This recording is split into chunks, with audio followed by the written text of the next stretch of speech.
Chapter 224. Jiang Pengji crossed her arms and leaned against a wooden pole. She raised her eyebrows as she looked at the training scene in front of her. I thought it would take a lot of effort to tame these bandits, or at least 10 days to half a month. I didn't expect that you could tame them in just 3 to 5 days. She smiled at Xueqi, who was standing beside her. They are working very hard. To prevent any possible hidden dangers, Xueqi scattered all the bandits he took in and inserted them into the original troops.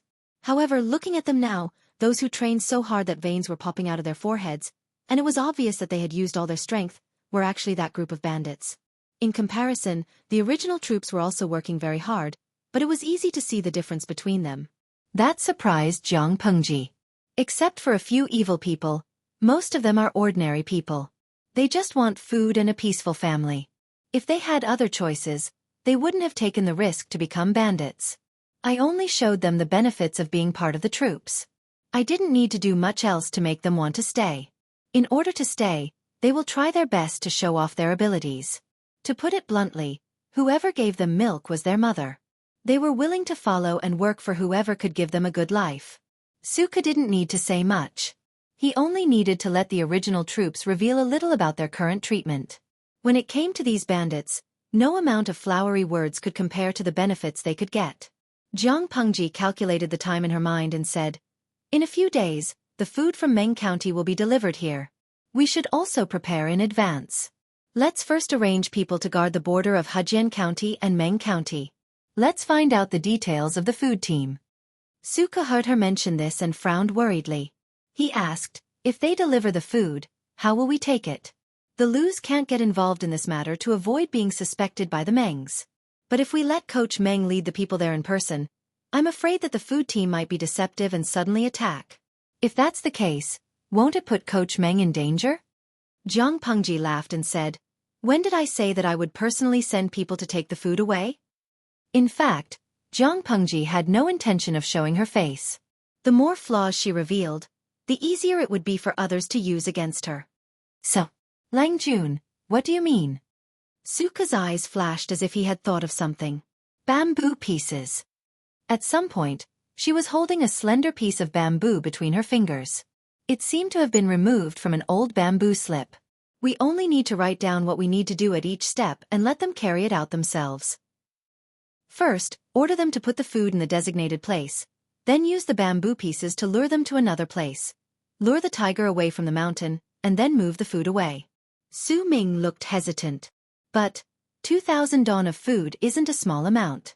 Even if we send everyone in the army, we might not be able to move all the food in a short period of time. If the Meng family returns to the future and catches us unprepared, what should we do?" Jiang Pengji smiled and said mysteriously, "I have my own plan. Just wait and see." Xueqi. He suddenly felt an indescribable pain in the ass. It seemed like he was the brains of the other party, right? It felt like the roles were completely reversed. A few days later, the weather was getting warmer and warmer. Most people had already put on light spring clothes. The good-looking Langjuns wore flower hairpins and powder, long robes with wide sleeves. When they stood in the wind, they looked like they had ascended to immortality. Jiang Pengji couldn't stand the trend. She still wore no makeup and her clothes were plain and clean. At first glance, she seemed to come from an ordinary family, but if one looked closely at the material of her clothes, one would know that her family wasn't simple. Jiang Pengji sat in a tea house at the closest station to Hejian County. She asked the owner of the tea house to bring her a big pot of tea. "Lanting the taste of this tea. It must be hard for you to eat it." Qiguanrang glanced at the clay bowl she was holding and gulped down the tea. He looked at the shabby surroundings and shook his head. Jiang Pengji secretly rolled her eyes. "Nothing will happen to me if I drink it. Why can't I drink it?" Compared to the delicate tea she usually drank, the big pot of tea was rough and simple. There was a slightly astringent taste in her mouth. But the tea house next to the station was for travelers to quench their thirst. You could drink it for 1 coin, so you could not expect the taste to be good. Qiguanrang looked at Jiang Pengji's image again and again. He found it funny. At that moment, even if the person in front of him took the initiative to say that she was the Lang Jun of the Lu family in Hu County, no one would believe her. Jiang Pengji was not dressed in her usual refined attire. She was dressed in a dark coarse brown robe with 2 patches on her shoulders. Her long hair was tied up high, and the hair tie was made from rice stalks. Her skin was a little darker than usual. Except for her delicate face and bright eyes, she looked like a farmer's boy. If she had not come to find him in the Liu family's carriage, Xueqi would not have recognized her. It's easy to go from frugality to extravagance, but difficult to go from extravagance to frugality. But it doesn't seem to make a difference to you. Zhang Pengji smiled and raised her eyebrows at him. She said, "Am I that delicate?" Xueqi coughed. Zhang Pengji said she was not a delicate person, but she said he was. He decisively changed the topic. He covered his eyes with one hand and looked into the distance. "You said you wanted me to watch a good show. Where is it?" As soon as he finished speaking, there seemed to be smoke rising in the distance. Xueqi nerves tightened. He instantly understood Zhang Pengji's intention. That sucker really sent something over? Since there were others in the tea house, Xueqi did not say it too clearly. He used a term that both of them could understand. Zhang Pengji looked in the direction Xueqi was looking at. She smiled. "Do you dare to bet with me on whether this is a big fish or a small one?" Xueqi asked her, "What is a big fish and what is a small fish?" "More than 2,000 is a big fish, and less than 2,000 is a small fish. How about that?" Xueqi hurriedly waved the feather fan in his hand and said, "I won't bet with you. I will definitely lose." Zhang Pengji had dragged him over to watch the show. She must have known the details of the grain team. If he were to bet with her on the amount of grain in the team, wouldn't he be asking for trouble? Whether it was big or small, the person in front of him would not lose. What was the point of betting? Boring. Chapter 225. The grain team transporting the grain was very large, and there were more than 200 soldiers dressed as military officers on both sides of the team. Each of the soldiers was holding a gleaming spear in their hands. Even if someone coveted this batch of grain and wanted to take advantage of the situation, they would have to think twice before doing so. The laborers were sweating from head to toe. Their faces were red, and their clothes were drenched in sweat. They were overjoyed when they saw a tea house next to the station. "Sir, we've been transporting the grain for so long. We're all tired. Why don't we rest for a while before we continue?" The leader of the laborers approached them with a smile and talked to the leader of the soldiers who were guarding the grain. They were all made of flesh and blood, not made of steel. After transporting so much food from Meng County to here, the cooks were physically and mentally exhausted. However, the soldiers on horseback were blind and could not see. Anyone who was slow would be whipped. Luckily, Hejin County was right in front of them. It would only take them half a day to get there. Otherwise, someone would die of exhaustion if they continued like this. The leader of the soldiers was the one who had been spared by Zhang Pengji on purpose. He was eager to make up for his mistake by performing meritorious deeds. After receiving the task of escorting the grain, he had been constantly squeezing the laborers' energy and urging them to travel day and night, hoping to rescue Meng Liang as soon as possible. As the days passed, he felt more and more uneasy. He kept feeling that something bad might happen if he delayed any longer. Coupled with his eagerness to perform meritorious deeds, he naturally did not notice the fatigue on the laborers' faces. Even if he did, he wouldn't care. They were just a few laborers. How could they compare to the second Lang Jun of the Mengs? If something happened to Meng Liang because they were too slow, who would take the blame? However, now that they were only half a day away from Hejin County, the anxiety in his heart had eased a lot. In addition, he also felt a little tired, so he simply followed the leader's words and waved his hand to let the whole team rest for an hour. After receiving permission, the cook leader felt as if he had been pardoned. He hurriedly shouted to the cook at the back of the team, "Hurry up! The tea house is right in front. Let's go there to rest and have a cup of tea." When everyone heard this, they were instantly motivated. The long grain team was like a wriggling worm, slowly approaching the tea house. This tea house often received caravans traveling from the south to the north, so it had seen big scenes before. The lady boss hurriedly put on a smile and greeted a few soldiers who had entered the tea house. The rest of the soldiers found a random place to sit outside. Zhang Pengji saw that the proprietress was running around in circles. Xueqi looked as if he had seen a ghost. Zhang Pengji stood up with a kind and honest smile on her face. "Lady boss, why don't I help you? Hey, I was in too much of a hurry and forgot to bring my copper coins." The lady boss looked at her from head to toe and smiled warmly. It just so happens that we're very busy here. Go and serve a few bowls of tea to the soldiers outside. Do it well. If you're clumsy, you'll have to pay double the compensation. Jiang Pengji smiled and said, Don't worry about that. I work in the fields every day at home. My hands and feet are nimble. If it had been someone slightly more mean, they would have probably punished her. Why did she come here when she could not even afford a copper coin's worth of tea? However, Jiang Pengji could tell that although the proprietress had a mean face, she had a sharp tongue and a soft heart. She was very warm and considerate. Sometimes, when travelers did not have money to pay for tea, she would generously waive it. When it was cold, she would even make ginger soup to ward off the cold. Qiguan Rang was stunned.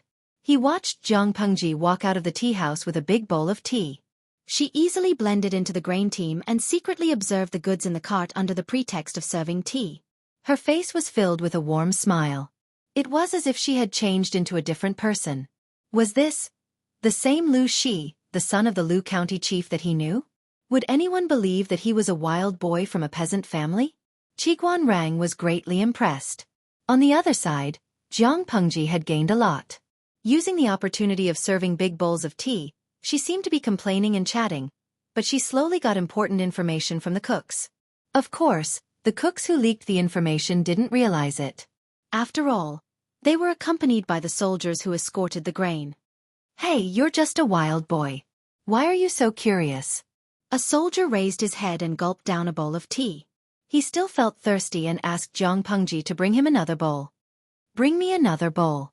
I'm dying of thirst. Another soldier smiled and said, He hasn't seen much of the world.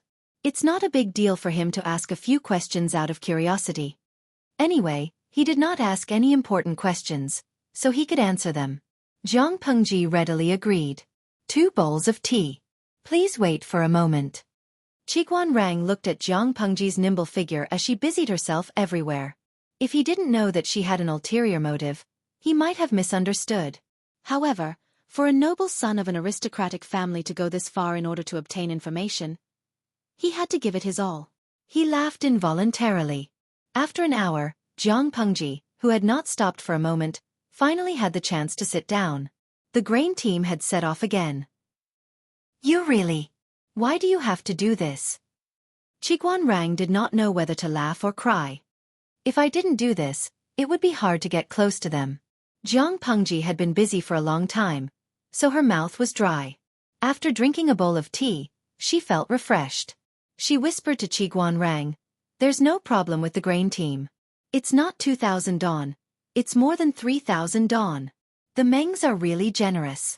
I just don't know if they'll still be smiling in 2 days. Qiguan Rang raised his eyebrows and said in surprise, I only saw you bustling about and trying to get information from people.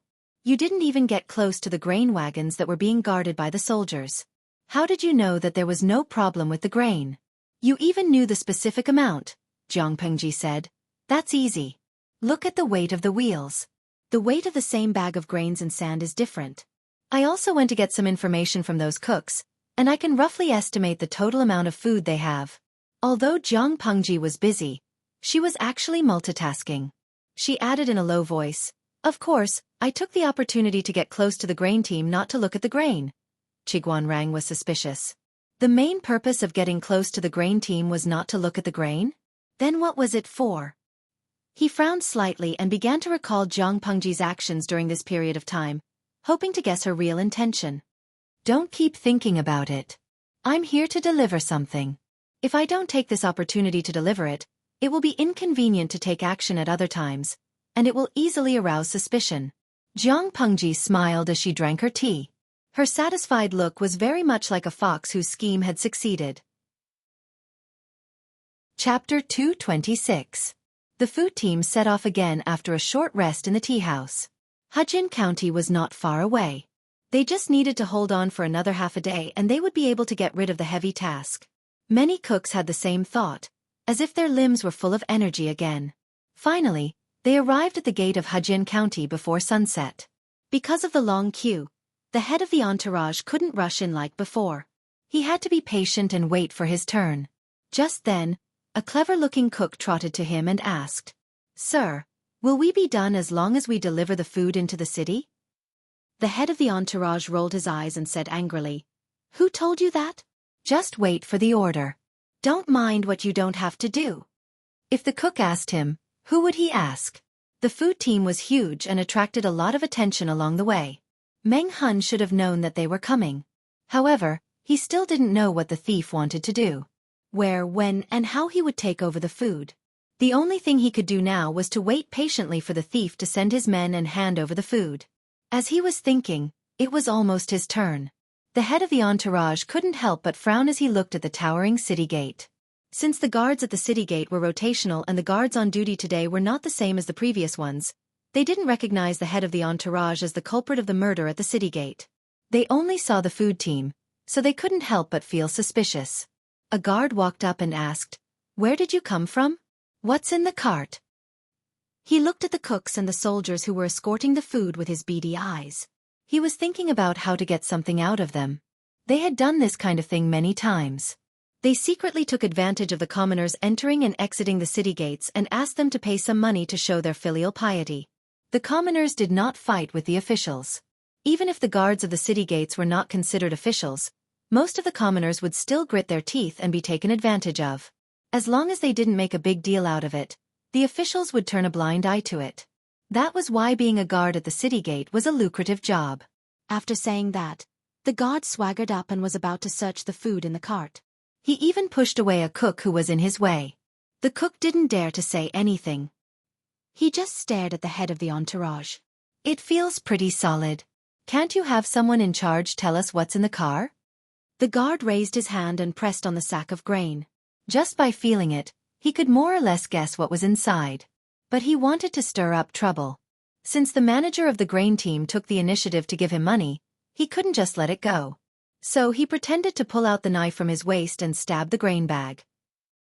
"I think there's something wrong with the things in the cart. Let's open them and check."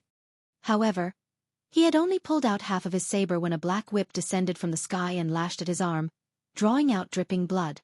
What a blind dog. The head of the entourage put away his whip coldly and watched the guard rolling on the ground in pain. The rest of the civilians noticed the commotion.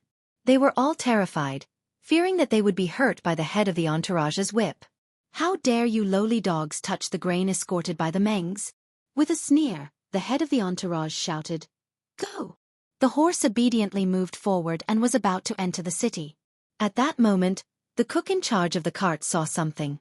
He was confused and pulled out the thing under the grain bag. This thing wasn't there before? As soon as he unfolded it, he saw a black human head drawn on it. The cook was startled and screamed, which alerted the head of the entourage. He frowned impatiently and scolded, "What are you screaming for?"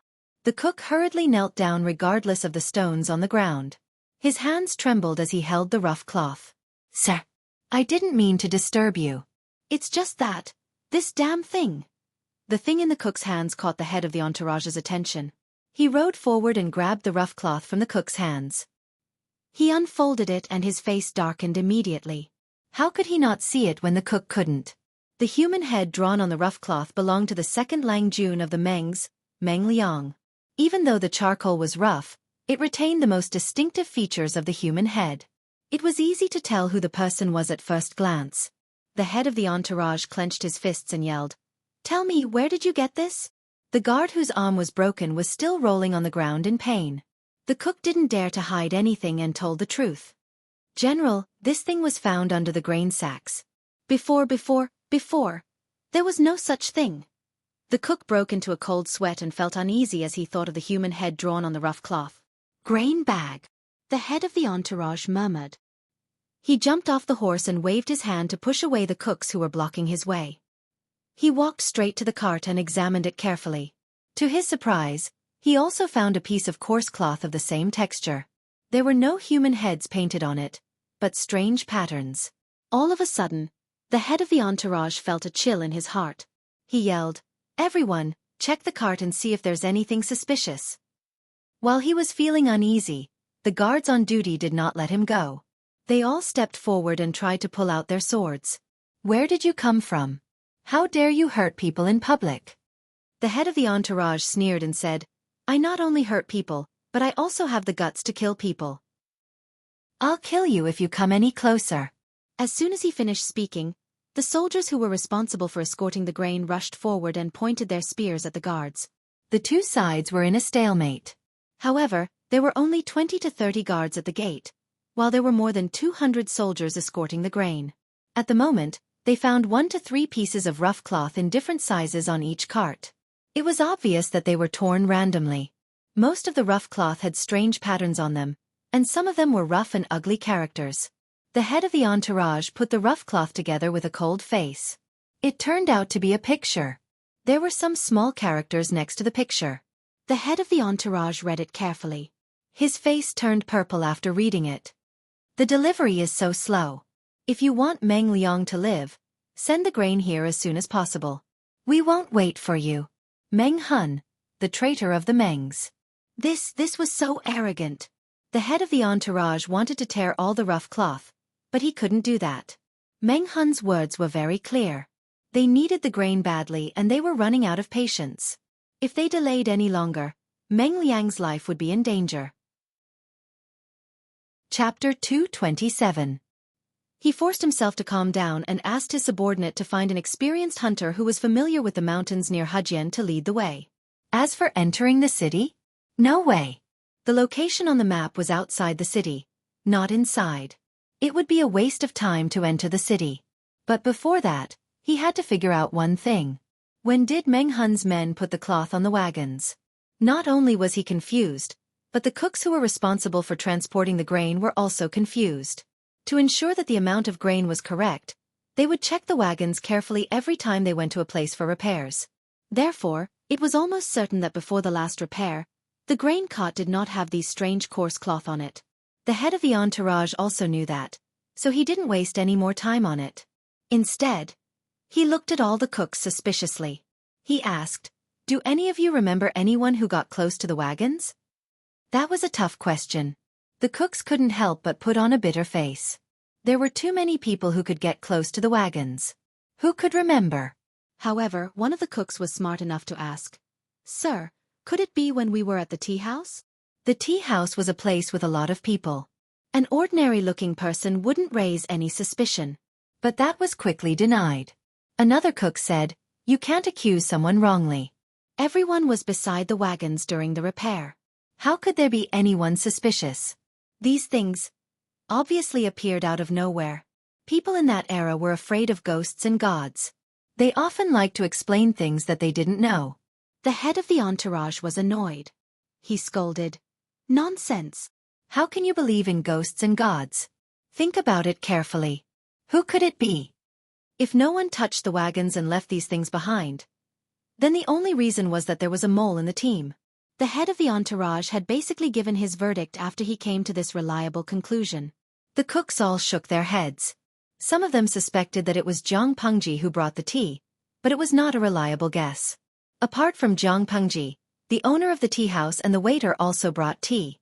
Compared to the latter two, the former didn't get close to the wagons. How could they stuff the cloth into the wagons? The cooks looked at each other and became nervous. They were afraid that the head of the entourage would suspect that they were spies. The head of the entourage glanced at everyone, trying to find the mole among them. In the end, everyone looked like a mole, but no one looked like a mole. He had no choice but to put this detail aside for the time being and prepare to transport the food to the destination. It was easy to find an experienced hunter who was familiar with the terrain. After promising a large sum of money, the hunter agreed to lead the way.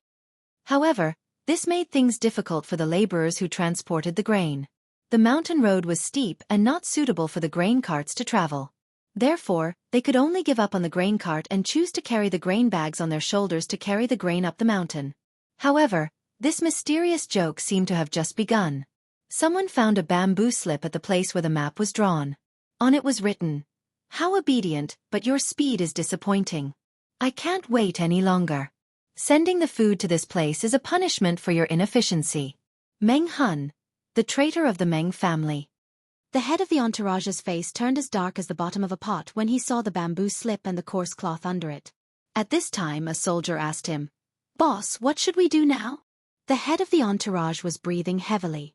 Although he was not carrying the grain, The mountain road was steep and he was wearing heavy armor. Naturally, he was sweating and breathing heavily. What else can we do? Just do as the higher-ups say. Meng Liang was still in Meng Hun's hands.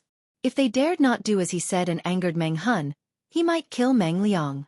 By then they would be the ones crying. For the sake of Meng Liang's life, they had to obey. Fortunately, the destination marked on the second map was not far from here. The old hunter told them that they could get there in about 15 minutes. You're fast this time. But I've already left. It's interesting to see you delivering the grain. But I haven't had enough. I want to see Meng Liang. Deliver the grain here. By Meng Hun, the traitor of the Mengs. At this time, the head of the entourage was so angry that he punched the tree trunk next to him, making a dull thud. The old hunter looked at the map and said in fear, "Sir, we can't go to this place." "Why not?" the head of the entourage asked with a cold face. The old hunter's hands were trembling. He wanted to cry but had no tears.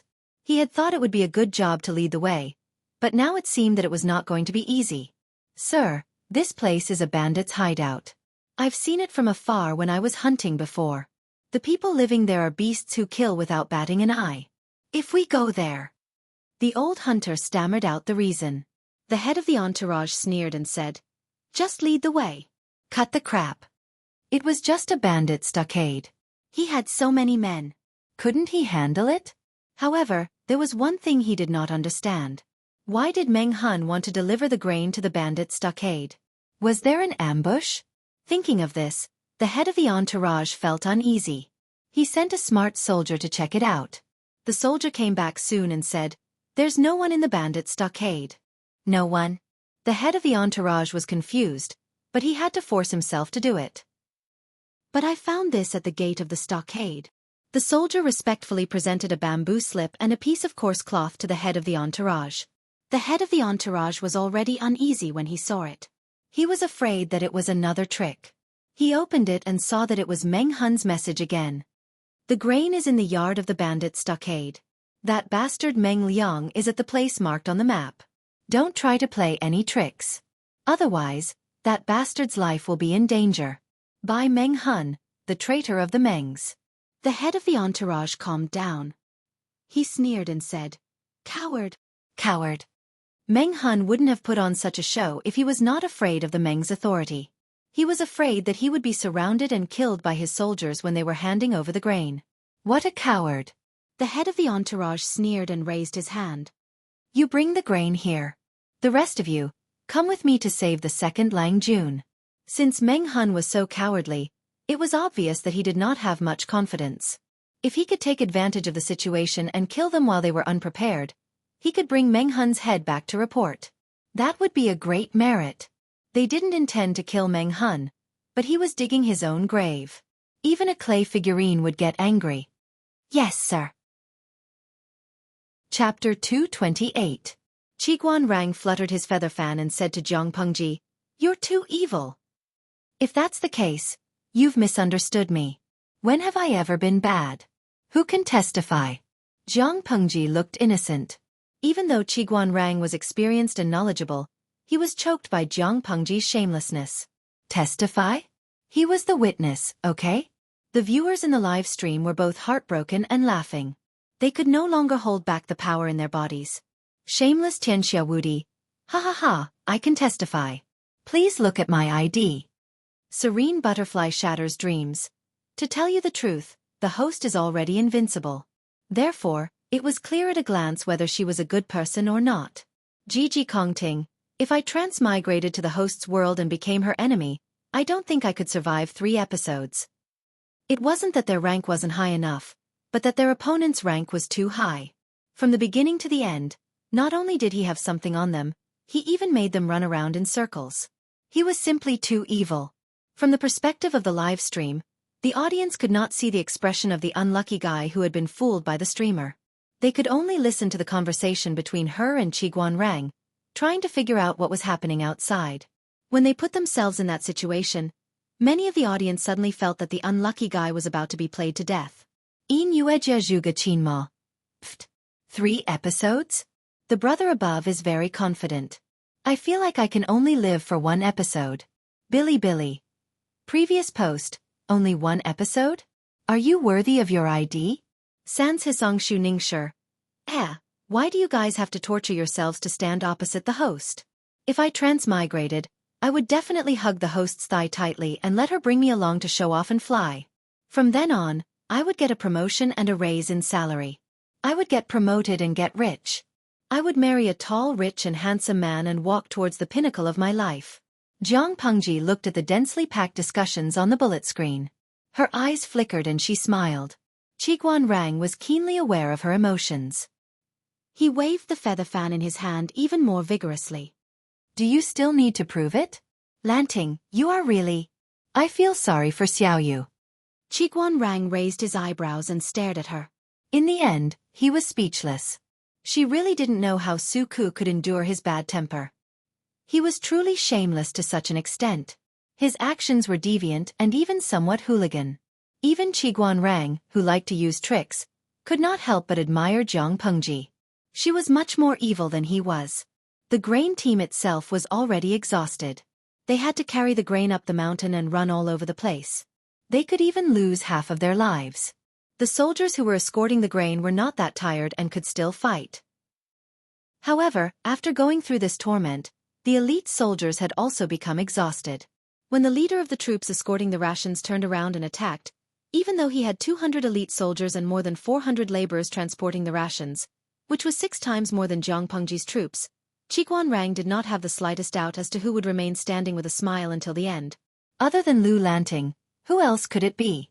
Jiang Pengji did not continue the topic. Instead, she looked at the fan in his hand that was making a squeaking sound. Are you hot? Qiguan Rang was confused by her sudden question. A little. The cellar is a little stuffy, but we'll be able to get out after a while. The cellar they were currently in was the one where the women and children had been kept.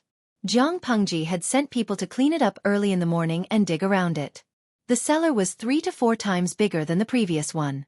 Although the bandits in the village were not very good, they were good at hiding things. The cellar was well hidden. If someone had not been lucky enough to find the entrance, no one would have known that there was such a big cellar under the village.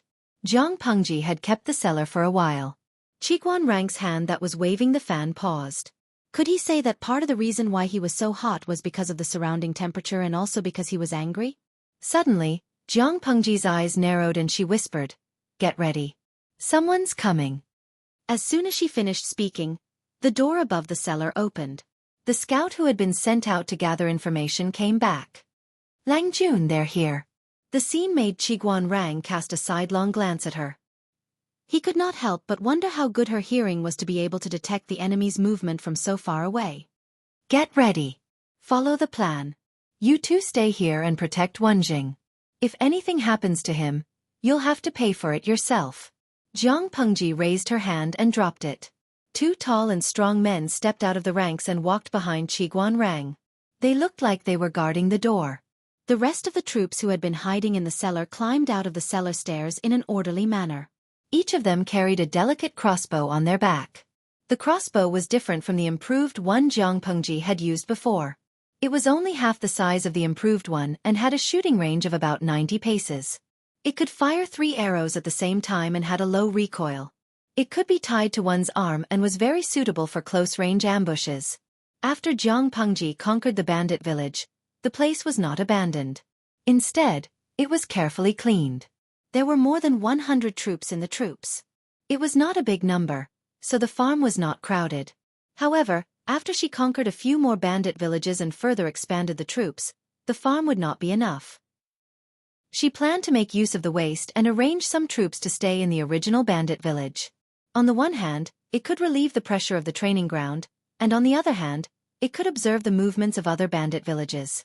All the troops hid in various places in an orderly manner. They were all dressed in black coarse linen clothes and their figures blended in with the night. With the dim moonlight, it was difficult to find them even if they were very close. Jiang Pengji was very strict with discipline. The troops had to obey her orders. Whoever dared to disobey would be severely punished.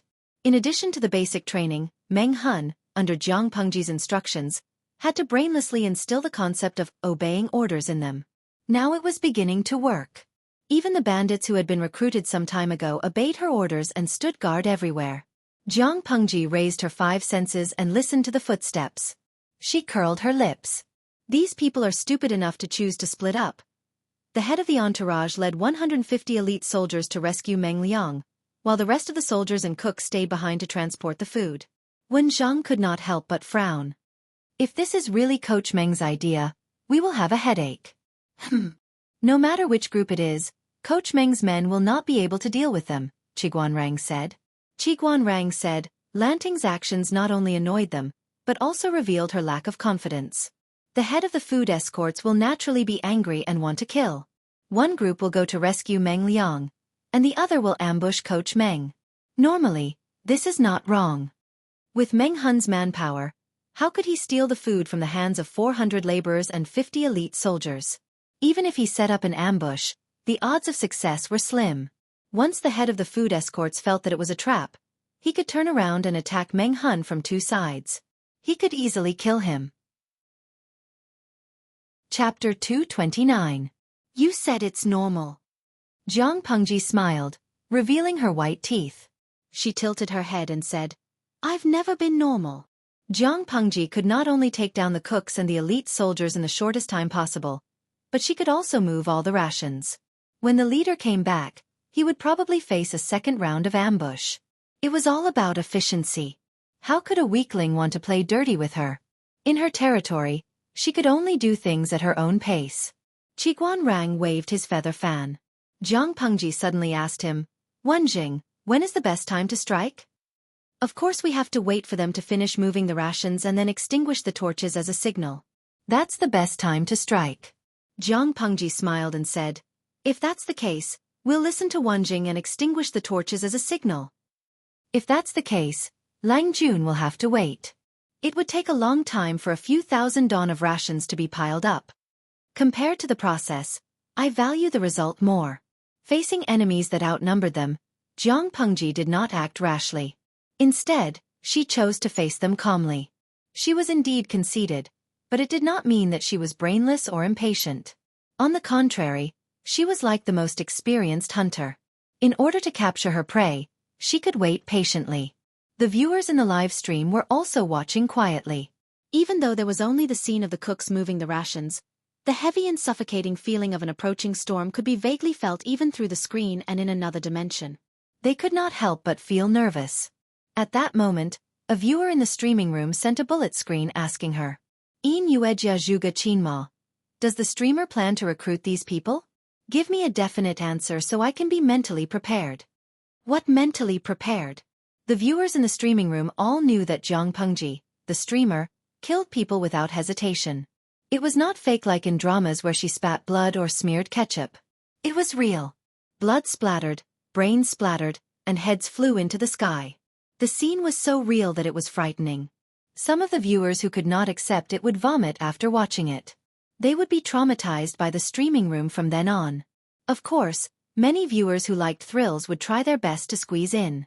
How could ordinary people in peacetime watch a scene of murder? Jiang Pengji's sharp eyes saw the bullet screen. She thought for a while and sent a message. Host V. Kill. All right, a lot of the audience could prepare to cover their eyes. Sir, what should we do now? After moving the food, the head cook secretly wiped his sweat and asked the soldier who was temporarily in charge of the elite troops while panting heavily. The soldier held a torch in his hand. He looked around but didn't find anything unusual. Everyone, pretend to retreat. Extinguish the torches along the way, then quietly hide in the houses and prepare for an ambush. The brightness of the torch was limited, and visibility was low at night. Everything outside of the light was still pitch black. They held the torches but didn't find any ambush, so it was obvious that the enemy should be observing them from a distance. As long as they pretended to retreat, put out the torches quickly, and quietly return to the room of the bandit stockade to ambush, they would definitely be able to catch Meng Hun unprepared. Dreams were plentiful, but reality was harsh. When everyone obeyed the order and the torches were extinguished one by one, the viewers in the live streaming channel had wisely chosen to close their eyes. Buzz buzz buzz. The thin and dense sound of the bowstring was heard, and the arrows broke through the air. A chill suddenly rose in the soldier's heart. Just as he was wondering where this ominous feeling came from, miserable screams came from all around him. His heart suddenly sank. Just as he was about to shout out the word enemy attack, he suddenly felt a sharp pain as if his flesh was being dug into his arm. He subconsciously raised his other hand to touch it, and it turned out to be a slender arrow that pierced through his arm. They were ambushed. But hadn't they searched the surroundings before and found no trace of the enemy? At this moment, all kinds of thoughts filled his mind, but Zhang Pengji obviously didn't give him a chance to think more. Puff, puff. The first round of volleys had just passed 2 breaths, and the second round came quickly. The sound of arrows piercing into flesh rang in the silent night, making people's hair stand on end. The troops in the dark couldn't see the enemy's position, and they didn't need to aim specifically. They just needed to shoot randomly at the place where the torches were extinguished. It was normal to be shot to death by random arrows, and those who were still alive were the lucky ones. As for those who were unharmed, they would also go up and finish them off later. Zhang Pengji's plan was very clear. She would only leave 2 or 3 injured soldiers behind and let them bring Meng Liang's body back to Meng County in Song Prefecture. But these people thought they were smart and chose to split up, which gave Zhang Pengji an excellent opportunity to attack. She also participated in the ambush, and the crossbow in her hand was steady and fast. The audience in the streaming room could use the convenience of the camera to see how she shot the enemy's head with 1 arrow. Every arrow accurately pierced through the target's eyebrows and brain, killing them in 1 shot. After 10 rounds of volleys, the screams were completely extinguished. Zhang Pengji said coldly, "Those who are still breathing, send them on their way." It wasn't the first time that the troops had killed people, but their limbs were still a little weak. Even those who used to be bandits couldn't kill hundreds of people so easily. It was as if they weren't harvesting human lives, but wheat after wheat. But they were all people who lived with swords and blood, so they didn't dare to hesitate and retreat. They all popped out from their hiding places. Some of them looked for those who were still breathing, while others moved quickly to carry the grain to the cellar. The cellar wasn't far, so they could move all the grain in a very short time. Nong Qin belonged to the former group. Her hands were covered in sticky blood, but she was still calmly breaking the enemy's neck one after another. She looked like a Rakshasa ghost, which sent chills down everyone's spine. The bandits even wanted to take a detour. In less than a quarter of an hour, all the grain had been moved. Zhang Pengji coldly twitched the corner of her mouth. "Nong Qin, bring me a pen." She casually dipped the tip of the pen into the blood on the ground and wrote rough, blood-red words on a roll of coarse cloth. "Those who go back on their words are the dogs of the Mengs. The Mengs want to use me as a scapegoat to humiliate my wife and daughter. They will be shamed even after death. Such despicable behavior is not worthy of the late Lord Meng. If you want to do this, don't blame me for retaliating. If Meng Liang doesn't die, how can I face the spirits of my deceased wife and daughter in heaven? By Meng Hun, the traitor of the Mengs." After she finished writing, she threw the pen away. A piece of coarse cloth fell to the ground and covered Meng Liang's face. Meng Liang's body, which had been suppressed in the ice cellar, was now wrapped in a rag and tossed among the other corpses. Although he was dead, Zhang Pengji could still make him shine again and bring out the last of his value. "Let's go. We'll stop them again. Let's show them who's the real loser." Meng Hun didn't say a word. He secretly clenched his teeth, as if he was holding back something. Finally, his eyes turned red and he vented all the anger in his heart. Qiguan Rang saw this and gently waved his feather fan. Chapter 230. Bang! He punched the tree trunk with one hand and held 2 pieces of cloth in the other. The head of the entourage was so angry that his liver was about to explode. "Meng Hun, you've gone too far." He clenched his teeth in anger.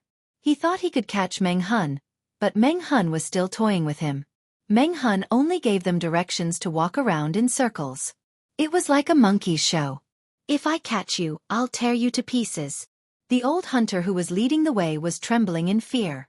His back was covered in sweat and he shivered in the cold night wind. "Sir, are we still going?" the old hunter asked carefully after the man had finished punching the tree. "No. Let's go back. They're trying to lure us away. They want to take the rations away while I'm not here. Hee. I'm afraid they'll never know that I left someone to guard the rations. Meng Hun is just a stray dog. How can he swallow so much? He must be scared of choking to death." His eyes darkened and a murderous look flashed in his eyes. He didn't even need to think to know that if he kept searching, he would only find more pieces of cloth. It was an obvious trick to lure them away. The purpose was to buy time so that they could take the rations away. Let's go back and surround Meng Hun. At the order of the head of the entourage, the exhausted soldiers pulled themselves together and hurried on with their sore legs. The old hunter was confused. He was only hired to lead the way. How would he know what was going on with the soldiers? He just needed to lead the way. When he got the promised money, he would never do such a thankless job again. The old hunter muttered to himself as he moved through the forest. He was as strong as a young man in his 20s. As a veteran hunter who had been hunting nearby for more than 30 years, he could move freely even with his eyes closed. He knew when to step and where to step.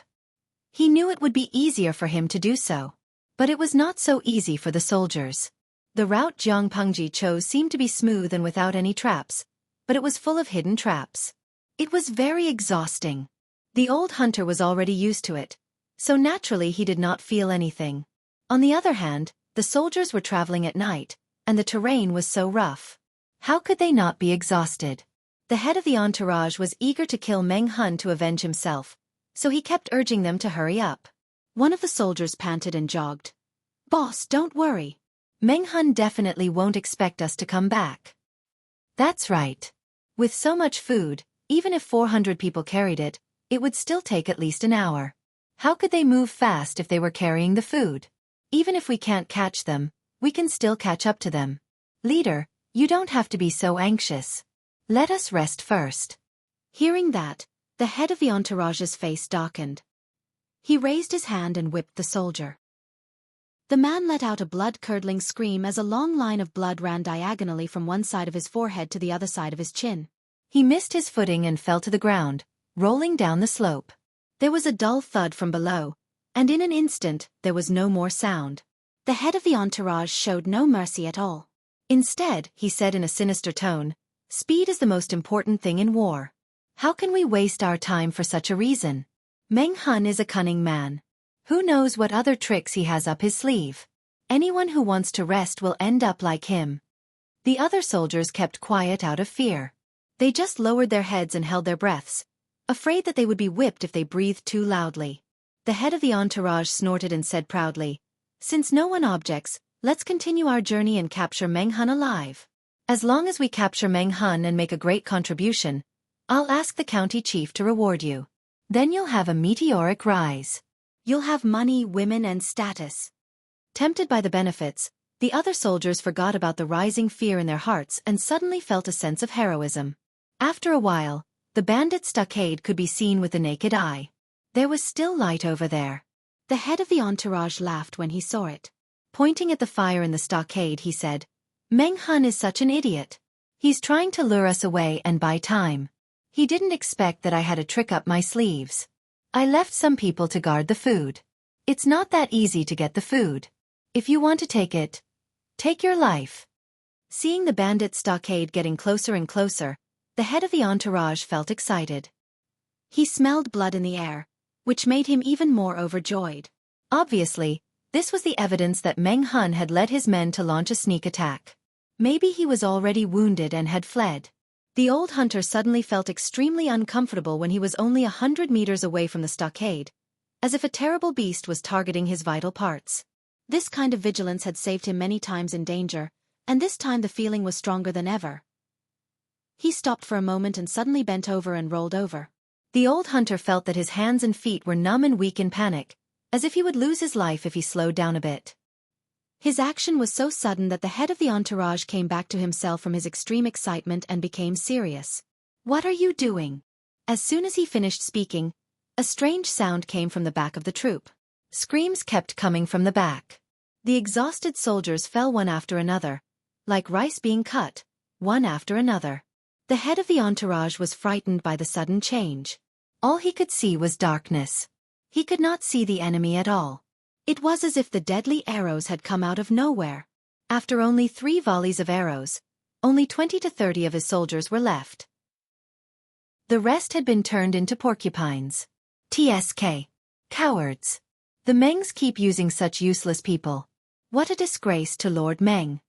Jiang Pengji squatted on a branch. She wanted to shoot some arrows at the head of the entourage, but she did not expect him to be so cruel that he grabbed the corpses and used them as meat shields. A few stray arrows hit the corpses. TSK. TSK. It was rare to see someone so useless. Qiguan Rang's night vision was not that good. He heard Jiang Pengji's sarcasm and thought she was belittling the enemy. Jiang Pengji patted the trunk of the tree, which made a cracking sound. The troops heard the sound and put their hands to their mouths. They shouted, "Meng Gongyong of the previous dynasty is ridiculous." Qiguan Rang's heart sank. He was frightened by their thunderous voices. The descendants of today are worse than dogs. Someone's feather fan almost fell to the ground. Was it really okay to mock them so blatantly? At that moment, Qiguan Rang could not help but think of the coarse cloth Jiang Pengji left behind. It directly called the Meng's dogs. Jiang Pengji said to Qiguan Rang in distress, "I don't think it sounds imposing. Should I say something more infuriating?" Qiguan Rang was speechless. Wasn't that infuriating? If it were him, his brain would explode. Chapter 231. 232. Spitting Blood, 1. The big streaming room was full of talented people. For the first time, Jiang Pengji felt that the audience in the streaming room was not completely useless. At least they were good at swearing. Qiguan Rang was dumbfounded.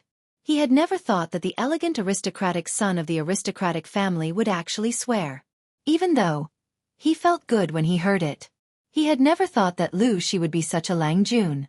Qiguan Rang felt that he had opened the door to a whole new world. His troops shouted the same sentence in unison. Their voices echoed all over the mountain. The head of the entourage felt a sharp pain in his heart when he heard it. He almost choked on his breath. He looked at the dead bodies lying on the ground. His vision darkened. He staggered and almost fell on his butt. The old hunter crawled out of his hiding place. He did not dare to look back. His clothes were stained with the soldier's blood. The sticky and warm feeling on his hands scared him out of his wits. His face was as pale as paper. He crawled away on all fours. The reward for leading the way was tempting, but how could it compare to his own life? It would be a waste if he did not have the life to spend the money. He decided that he would never do such a dangerous job again. The head of the entourage was a man who cherished his life. Staying outside was not as safe as staying in the bandit village. At least there were buildings and shelters in the village to protect him from the arrows. However, when he and his subordinates left the dead bodies on the ground and arrived at the brightly lit bandit village, they were all shocked by the bloody scene inside. There were many more dead bodies than outside, and there were several arrows stuck in each of them. Some of the fatal wounds were not from the arrows, but they were still dead. They must have been killed after the battle. The head of the entourage, who had never cared about human lives, was so scared that his legs turned to jelly. He could not say a word. Chief, that looks like Second Lang Jun. An injured soldier was so scared that his legs were trembling. He pointed at a greenish-black corpse that emitted a strange aura with a trembling finger. What? The head of the entourage suddenly came to his senses. He quickly crawled toward the corpse. The corpse was very cold and hard. It gave off a rotten smell, but the face was still recognizable. At this moment, he finally understood why Meng Hun and his gang shouted, "The descendants lost their son and their food." Meng Liang's Lang Jun had already been killed. Touching the body, he felt like a piece of meat that had been frozen in an ice cellar. His heart sank deeper and deeper. Just by looking at the condition of the body, he could guess that Meng Liang had not been killed in the past few days.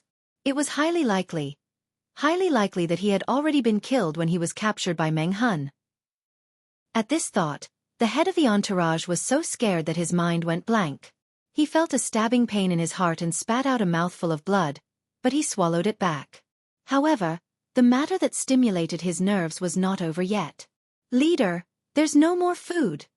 The bandit stronghold was empty, and there was no trace of the mountain-like grain bags. The head of the entourage could not help but spit out a mouthful of blood. His eyelids rolled and he passed out. How could he not vomit blood? How could he not pass out from anger? Meng Liang had been killed a long time ago, but Meng Hun had created the illusion that Meng Liang was still alive and cheated the Mengs of their food.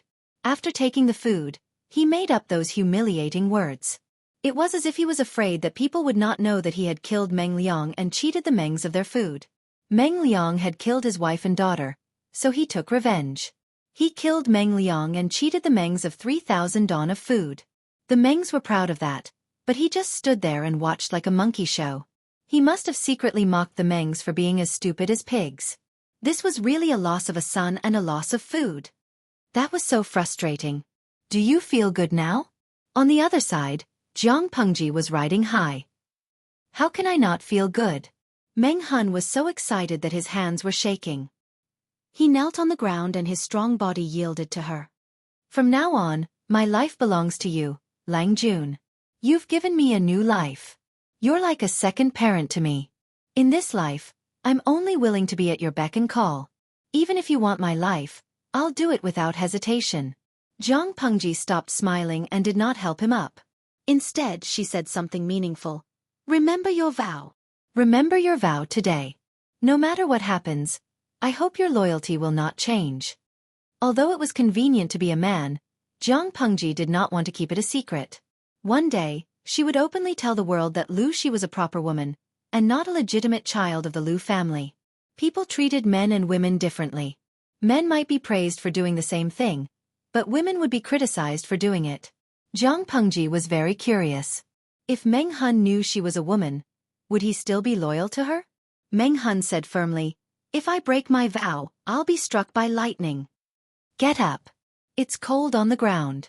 Jiang Pengji smiled and helped Meng Hun up. Yes, it feels good. But have you thought about what to do after that? Qiguan Rang, who was watching from the side, poured cold water on Meng Hun. Since I dared to do this, I've already thought of a way out.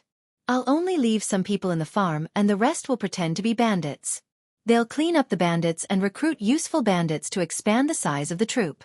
Jiang Pengji said calmly, there are many bandits in the mountains in Hejian County. Even the government can't do anything about them. With this disguise, it'll be much easier to hide. The Mengs may send troops to retaliate. Qiguan Rang suddenly stopped. All the crimes were on Meng Hun's head. Even if the Mengs wanted to retaliate, they would dig deep to find Meng Hun, not the bandits in Hejian County. Meng Hun was not so kind as to go all the way to Hejian County to suppress bandits and increase the achievements of the Hejian County chief. TSK, so be it. No fool would stay in the same place after stirring up trouble. Jiang Pengji said indifferently, in 2 days when the situation is less tense, I plan to let Meng Hun leave Hejian County and escape to other places to divert the Meng's attention. We haven't even dealt with the mess in Meng County in Song Prefecture. Where will we find so many troops to avenge our son? It was already a troubled time. The Mengs still had a lot of problems to deal with. How could they want to find her? She would leave Hejian County in 2 or 3 months. If they could find her, she would admit defeat. Are we just going to leave the grain? Qiguan Rang asked. As for the grain, we'll store it in the cellar. I'll send someone to keep an eye on it. The most dangerous place is the safest. Those idiots all think that Meng Hun and his men have moved the grain away. Who would have thought that the grain was only moved from the surface to the underground? Chapter 232. Something bad happened. At dawn, the county chief of Hejian County was woken up by his servants from his bed. The county chief got up from his bed with sleepy eyes. What are you yelling for? You sleep first. I'll go and see what happened. The county chief's beloved concubine was also disturbed. She said in a coquettish tone, Master? It's not even dawn yet. Something must have happened. The county chief of Hejian County was also angry. Anyone who was woken up from a sweet dream would be angry, not to mention the county chief of Hejian County, who had been living like a prince for many years. Gradually, he became a little angry in bed. He lifted the quilt, grabbed his clothes with one hand, and hurriedly went out. When he heard the servant's report, his remaining sleepiness disappeared instantly. He was so shocked that he almost fell to the ground. What did you say? Say it again. Who did you say died? The Hejian County chief's eyes were wide open like a pair of copper bells. His face was full of shock. He spoke so fast that his tongue could be twisted. What happened last night? Tell me in detail. The Hejian County chief grabbed the servant's collar and pulled him towards himself. The servant was so scared that he was trembling all over. As they were too close, the warm breath from the satrap's mouth hit his face. The servant became more nervous and repeated what he had just said. Master? Master. Something big happened yesterday. It is said that the Lang Jun of the Mengs in Songzhou was poisoned by someone. The county chief of Hejin County was also stunned. He wished that it was just a nightmare and not the bad news he was hearing. Who is the Lang Jun of the Mengs in Songzhou? If the Lang Jun of the Mengs was in trouble in Hejin County, he wouldn't be too worried. However, he had a bad feeling. He was afraid that the Lang Jun was an important figure in the Mengs. What is his identity? The servant gasped and said with difficulty. It was said that the Lang Jun of the Mengs was the second son of the Mengs. His name is Meng Liang. The second son of the Mengs. Hearing these 3 words was like a clap of thunder, directly causing him to be stunned on the spot. His legs went limp, and he actually lost his composure and sat on the ground. Laleoi, are you all right? The servant was already afraid, and seeing the pillar of the family lose his composure, he became even more flustered.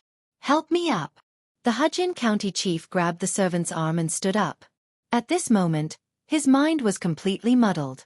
He deeply felt that his luck was terrible this year. What kind of Taisui did he offend? If not, why did the noblewoman of Hejin County almost die a few days ago, and now the second son of the Meng family was murdered? Master, what should we do now? The servant still remembered the scene a month ago when the head of the entourage broke into the city gate with his men and killed people. He didn't take the Hejin County chief seriously because he had a strong backer. If the Mengs want to make a fuss about it, I'm afraid.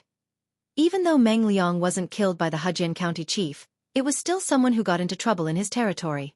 It was highly possible that the Meng family would implicate him in a fit of anger. The county chief of Hejin County was pulled back to reality by Meng Qi's words. He pulled himself together and pretended to be calm.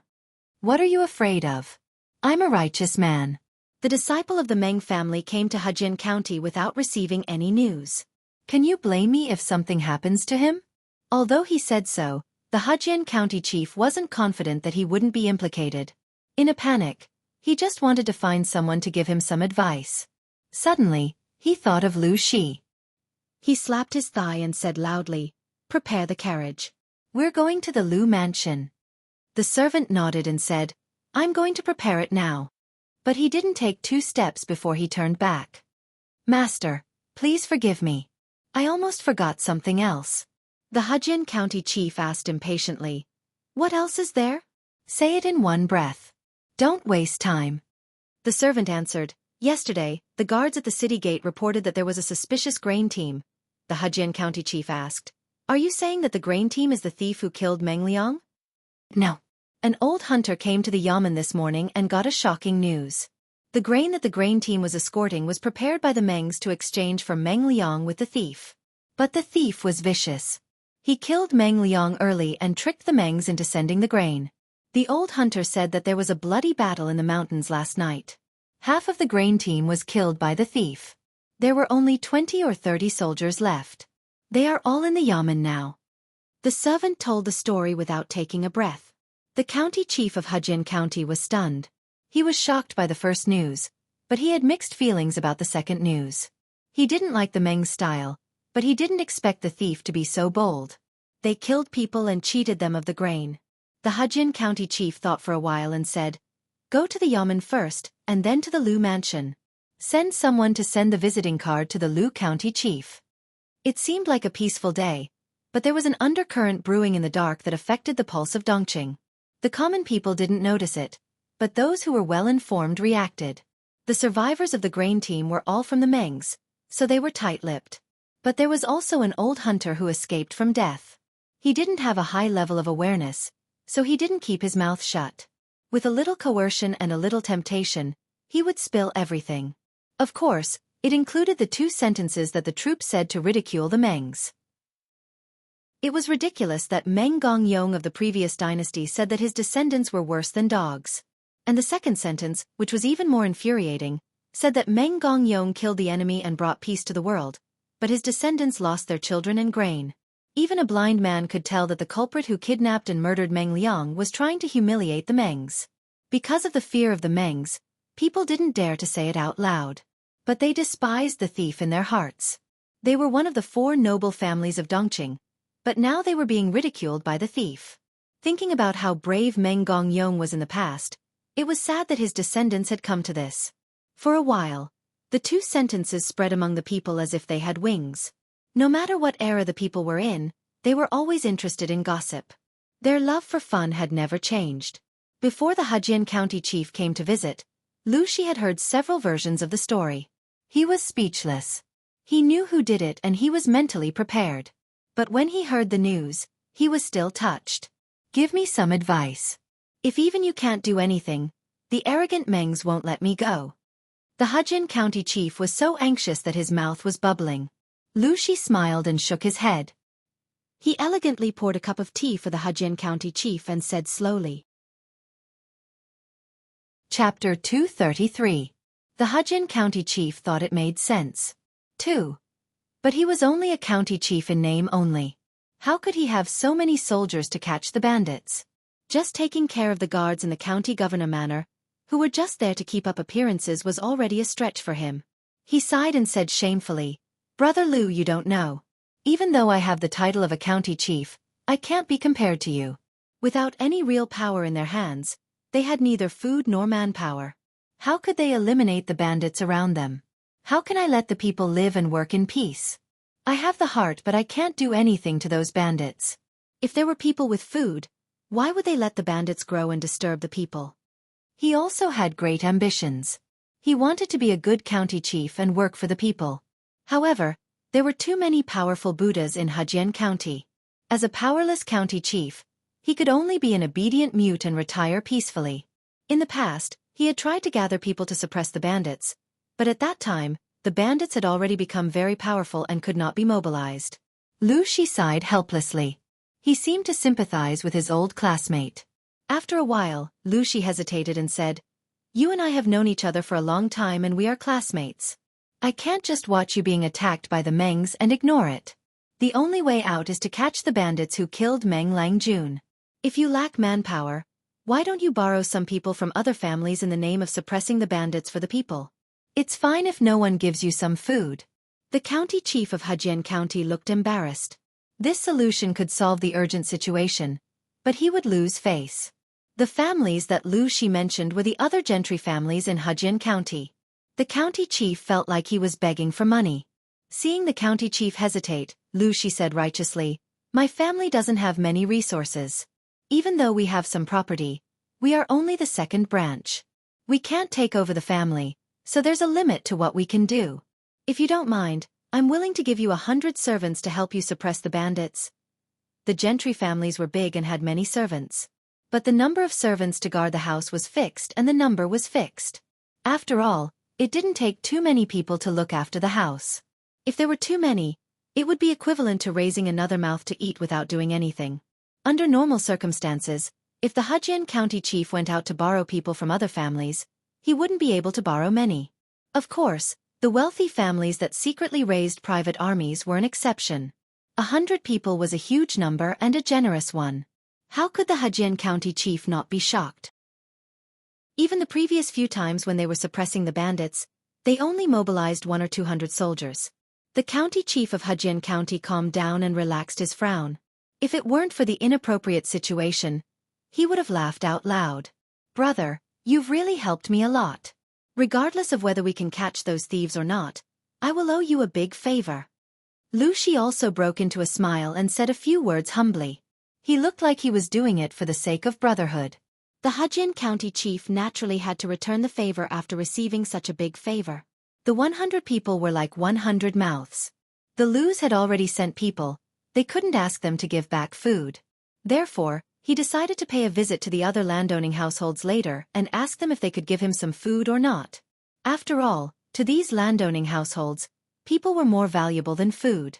Anything that could be solved with food was nothing. Training servants required energy, money, and material resources. If the people they lent out were lost, they would suffer a great loss. In comparison, it was more cost-effective to send people off with a batch of food. With Lu Shi taking the lead, the other families couldn't be too stingy. They would more or less give some food. Although it was a bit embarrassing, it was worth it if they could get through this crisis. The Hejian County chief felt better when he thought about it. After Jiang Pengji finished dealing with the follow-up matters, she received a message from the gatekeeper asking her to see Lu Shi. "Father, what can I do for you?" Zhang Pengji was a bit confused. Lu Shi wouldn't scold her because of what happened last night, would he? Father has found a few free suckers for you. Zhang Pengji was confused. What suckers? Lu Shi smiled and took a sip of tea. He told her about the visit from the Hejian County chief. You should have 100 people in your troops, right? If you are willing, you can lend them to the Hejian County chief. He will be in charge of the troops, but you can make all the decisions secretly. You can divide the spoils of war. As for the captured bandits, I will talk to him and give him a clear path. Zhang Pengji had secretly suppressed the bandits and recruited usable bandits into the troops. It was a good idea, but it was not a good way to explain if they were discovered. Lu Shi wanted to use this opportunity to give her a clear path and get a call from the Hejian County chief. Of course, the 100 people belonged to his daughter, so it was not appropriate for Lu Shi to make the decision for her. If Zhang Pengji was not willing, Lu Shi planned to send 100 people from his guards to the Hejian County chief. Zhang Pengji listened and thought about it carefully. She was a bit tempted. Giving her a clear path was only one of the benefits. The other was that during the suppression of the bandits, all the expenses of the troops would be paid by the public account. What did it mean by paying the public account? The chief of Hejian County collected food from various aristocratic families and used it all to feed Zhang Pengji's troops. Zhang Pengji didn't have to spend a single cent. Although some of the spoils of war would be taken by the chief of Hejian County, she had more choices about the captured bandits and even other benefits. In layman's terms, it was using other people's money to feed one's own troops. There were many gentry families in Hejian, so they had more money and food. No matter how stingy those people were, they would pay a little for the sake of their reputation. The total amount of food was very considerable. Zhang Pengji felt that they could eat some of it and carry some of it away. Of course. After all, the benefits far outweigh the disadvantages. The bandits near Hejian must be eliminated. In the past we could only do it secretly. Now we have a good reason to do it, and there will be people who will pay for the expenses. Wouldn't it be unfair to myself if I don't accept such a good offer? It was not easy to start from scratch. One would not know the cost of food if one did not manage the household. The scale of the troops was still small. When the number of people reached thousands or even tens of thousands, she would not be able to feed so many people with her current wealth. Therefore it was very important to increase income and reduce expenditure. Lu Shi's move helped her solve a problem and saved her a lot of expenses. He pressed his lips together as if he wanted to suppress the smile on his face, but the gentle smile in his eyes betrayed his true feelings. Since you have agreed, I will inform the Hejian County chief tomorrow. Lu Shi paused and then asked in a low voice, have you cleaned up the aftermath of the incident with Meng Liang? Father, don't worry. It has been done, Zhang Pengji answered with certainty. The father and son looked at each other and smiled. They both saw the slyness in each other's eyes. At that moment, the news of Meng Liang, the second son of the Mengs, being murdered spread like wildfire. Chapter 234. 235. Spitting Blood 4. The Hejian County chief put aside his pride and collected more than 1,000 don of food and various weapons. As he had expected, no one except Lu Shi was willing to give them to others. They chose to pay with money. He thought that Lu Shi's men were the elites he had raised in Hu County, so he was very confident about killing the bandits. He organized the money into a booklet and handed it to Lu Shi with both hands. He also told Lu Shi that he was not good at dispatching and hoped that Lu Shi would pay more attention to him. After all, they were Lu Shi's soldiers. Although Lu Shi said that he would lend them to him, it was not appropriate for the Hejian County chief to interfere. Of course, Lu Shi wouldn't refuse the supplies that were delivered to his doorstep. He politely declined them and accepted them under the urging of the Hejian County chief. With a turn of his head, he handed them over to his daughter. Zhang Pengji was speechless. She had only lied to them and a lot of food and money had been delivered to her.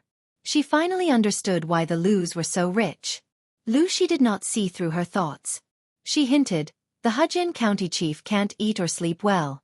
He is eager to see the bandits killed. Zhang Pengji's heart skipped a beat. She understood the meaning of his words and nodded in response. Father, don't worry. I know what to do. They had to kill the bandits, but she had the final say on who to kill. She just needed to show a good record. The Hejian County chief would probably be grateful and think that Lu Shi was a good friend and that Lu Shi was a hero. Anyway, The father and son would take all the material and reputation benefits. Others would be happy even if they suffered a loss. Lu Shi was worried. The tallest tree in the forest will be destroyed by the wind. The tallest tree on the shore will be destroyed by the current. People are stupid. Those who are outstanding are easy to be envied and criticized. As your father, I don't want you to suffer such grievances. Therefore, when necessary, Lanting can keep a low profile and avoid the limelight of others' fights. You should focus on the result. There is no need to fight for a temporary victory. Others did not know about her future, but Lu Shi knew her ambition and talent. He saw with his own eyes that the child could still be free and unfettered after hurting the Mengs. If it were someone else, would they be able to do that? She had already built a foundation by developing steadily. Her future development would be smoother. Once she was fully fledged, all she needed was a fortuitous encounter, and she would be able to rise to the top in an instant, shocking the people of the world and shaking the entire court. Father, don't worry. I'm not a brainless brute. Zhang Pengji answered with a smile. Lu Shi nodded his head in satisfaction, but then realized that there was something wrong with his words. She was his daughter. While Zhang Pengji was preparing to exterminate the bandits and catch the murderer, who killed the Lang Jun of the Mengs, the head of the entourage of the Mengs was escorting Meng Liang's coffin back to Meng County in Song Prefecture. She wore a white silk mourning dress, a white banner hung high, paper money fluttered in the wind, and the soul guiding bell rang all the way. Meng Liang had been dead for quite some time. In order to prevent maggots from rotting and to preserve his body in perfect condition, they had specially made a special coffin and placed a large amount of ice inside. They were rushing to send Meng Liang's body back to his homeland before the beginning of summer. However, it was difficult to speed up while carrying a coffin. It should have taken them only half a month to travel at top speed, but it took them a month and a half. They had lost count of how many times they had waited for a month and a half. By then, Zhang Pengji had expanded the number of troops to 1,000 after exterminating the bandits. That was the result of her being picky. If she had slightly loosened the selection criteria, she would have had about 2,000 troops. In a month and a half, they had conquered more than 20 bandits' villages and secretly used them as strongholds. They had looted countless spoils of war. She had handed over all her antiques, calligraphy, and paintings. She had kept all her food, cotton, and money. The Hejin County chief was well aware of her actions, but he did not say anything. In that era, knowledge was priceless. The value of calligraphy, paintings, and antiques far exceeded the value of food. However, that rule did not apply to Zhang Pengji. She knew that only by strengthening herself would she be able to survive in this chaotic world. Antiques, calligraphy, and paintings would all be hers in the future. Therefore, she handed over those things that looked expensive but were just old rolls of paper in her eyes without hesitation. She did not care, but the Hejin County chief felt that she was too honest and upright. She had suffered a great loss without saying a word. She had benefited from it. He was especially merciful to the captured bandits. It was up to the Lus to decide how to deal with them. The only regret was that they had not caught the bandit who killed Meng Liang, Meng Hun. But the Hejin County chief felt comfortable when he thought that the hidden dangers around Hejin County were decreasing day by day. He was also secretly envious of Lu Shi. Looking at the elite troops of Lu Shi and his own troops, the gap was too big. The former was serious about exterminating bandits. Blood flowed like a river at every turn. The latter was chased by bandits and could only let them grow. As the size of the troops increased, Meng Hun temporarily hid behind the scenes. Xueqi had to shoulder the double workload. Xueqi was so busy every day that he had no time to rest. If Qiguan Rang did not occasionally come to help him, he would have been exhausted. When he finally had some free time, he turned around and found that his Longjuan's troop had already expanded to 1,000 people. 1,000 private troops was nothing in front of any noble family. But considering the time it took for the troops to be established and the current situation, it could only be described as incredible. Even though Xueqi had seen the development of the troops with his own eyes, he was still a little stunned. Rang, Xiaoyu has been busier lately. Qiguan Rang and Wei Yuan's daughter's wedding date was set in 8 months. Although it was a long time, they still had to go through a complicated ceremony. 8 months was considered a rush. If Wei Yuan was not in a hurry to get his daughter married, it could have been delayed for more than a year. Qiguan Rang was now the future groom. He was in high spirits and the haze between his eyebrows was swept away. It's not as leisurely as Wanjing, Suka said lightly. He and Qiguanrang had been interacting more and more, and they had many common topics. Eventually they became friends. You and Master Gongchao have already decided to choose Lang Jun. Why haven't you expressed your opinion yet? Jiang Pengji's secret forces were developing rapidly, but there was no hidden danger of an unstable foundation. Instead, it was very solid. This was inseparable from Suka's hard work. However, one person's ability was limited. He only had so much energy. When there were only 100 people in the troops, he was in charge of the internal affairs and Meng Hun was in charge of the external affairs. They could manage the troops in an orderly manner. Now, Meng Hun could not show his face in public because of the sensitive timing. A lot of work was piled on him. Plus, the troops had expanded 10 times, so naturally, his work had increased by more than 10 times. There was no salary increase, and he had no colleagues to share his work with. Chapter 235. Suku was a smart man. He could tell that Qiguanrang liked his Lang Jun. If that was the case, why didn't he join them? If he joined them now, he could immediately push all the internal affairs to Qiguanrang. He would be completely free. Suku worked overtime every day, and he had dark circles under his eyes. He was a young man who looked tired all day. Those who didn't know him would think that he was having sex every night. It's not the right time. Qiguanrang forced a smile, but he wasn't good at that kind of expression. The curve of his mouth was stiff. Time? Suku asked, isn't this the right time? How could adding flowers to a brocade be compared to providing timely help? How could the insignificant friendship with Lang Jun be compared to when she had a firm foothold in the future? Qiguanrang glanced at Suku and said, Dongqing still exists, and the royal family still has some power. It's not the right time yet. Suku was silent for a while. He vaguely understood what Qiguanrang was implying. As long as Dongqing still existed, Jiang Pengji couldn't develop her business freely. The shop was small, and Suku could manage it all by himself. There was no point for Qiguanrang to join them now, other than sharing Suku's workload and helping him get off work on time every day. He would wait for the time when Jiang Pengji really needed him. If it was someone else, he would have been furious if he showed the intention to assist Jiang Pengji but refused to join them. What made Qiguanrang gratified was that Jiang Pengji could completely understand and support his modesty. It was a tacit understanding between him and Jiang Pengji. They were both teachers and friends, and they got along well. Because of that, Qiguanrang would occasionally come over to help Suku with some of his work. Suku's face turned pale. He said gloomily, I can only hope that the time comes soon. Otherwise, according to his Longjun's development, he would definitely die of exhaustion. His Lang Jun was too good at delegating work. Laymen don't care about professionals.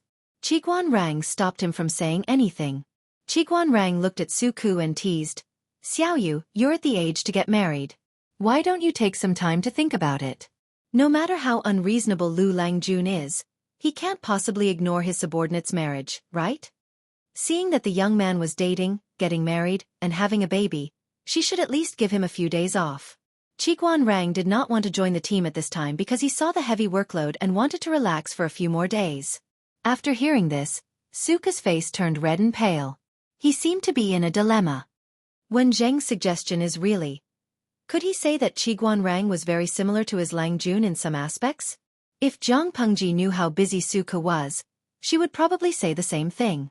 Suddenly, Suku changed his mind. He hoped that the time for Qiguanrang to join them would come later. He could not imagine what would happen if his Lang Jun and Qiguanrang got together. He would be the one who would be exhausted. Qiguanrang pursed his lips and said, Xiaoyu, you don't have to be so depressed. Once Lu Longjuan's name spreads, there will naturally be talents coming to visit. Suku still had a hopeless expression on his face. Wait until then? He guessed that he had already died of exhaustion at his post. Although Jiang Pengji was a hands-off boss, it did not mean that she did not care about anything.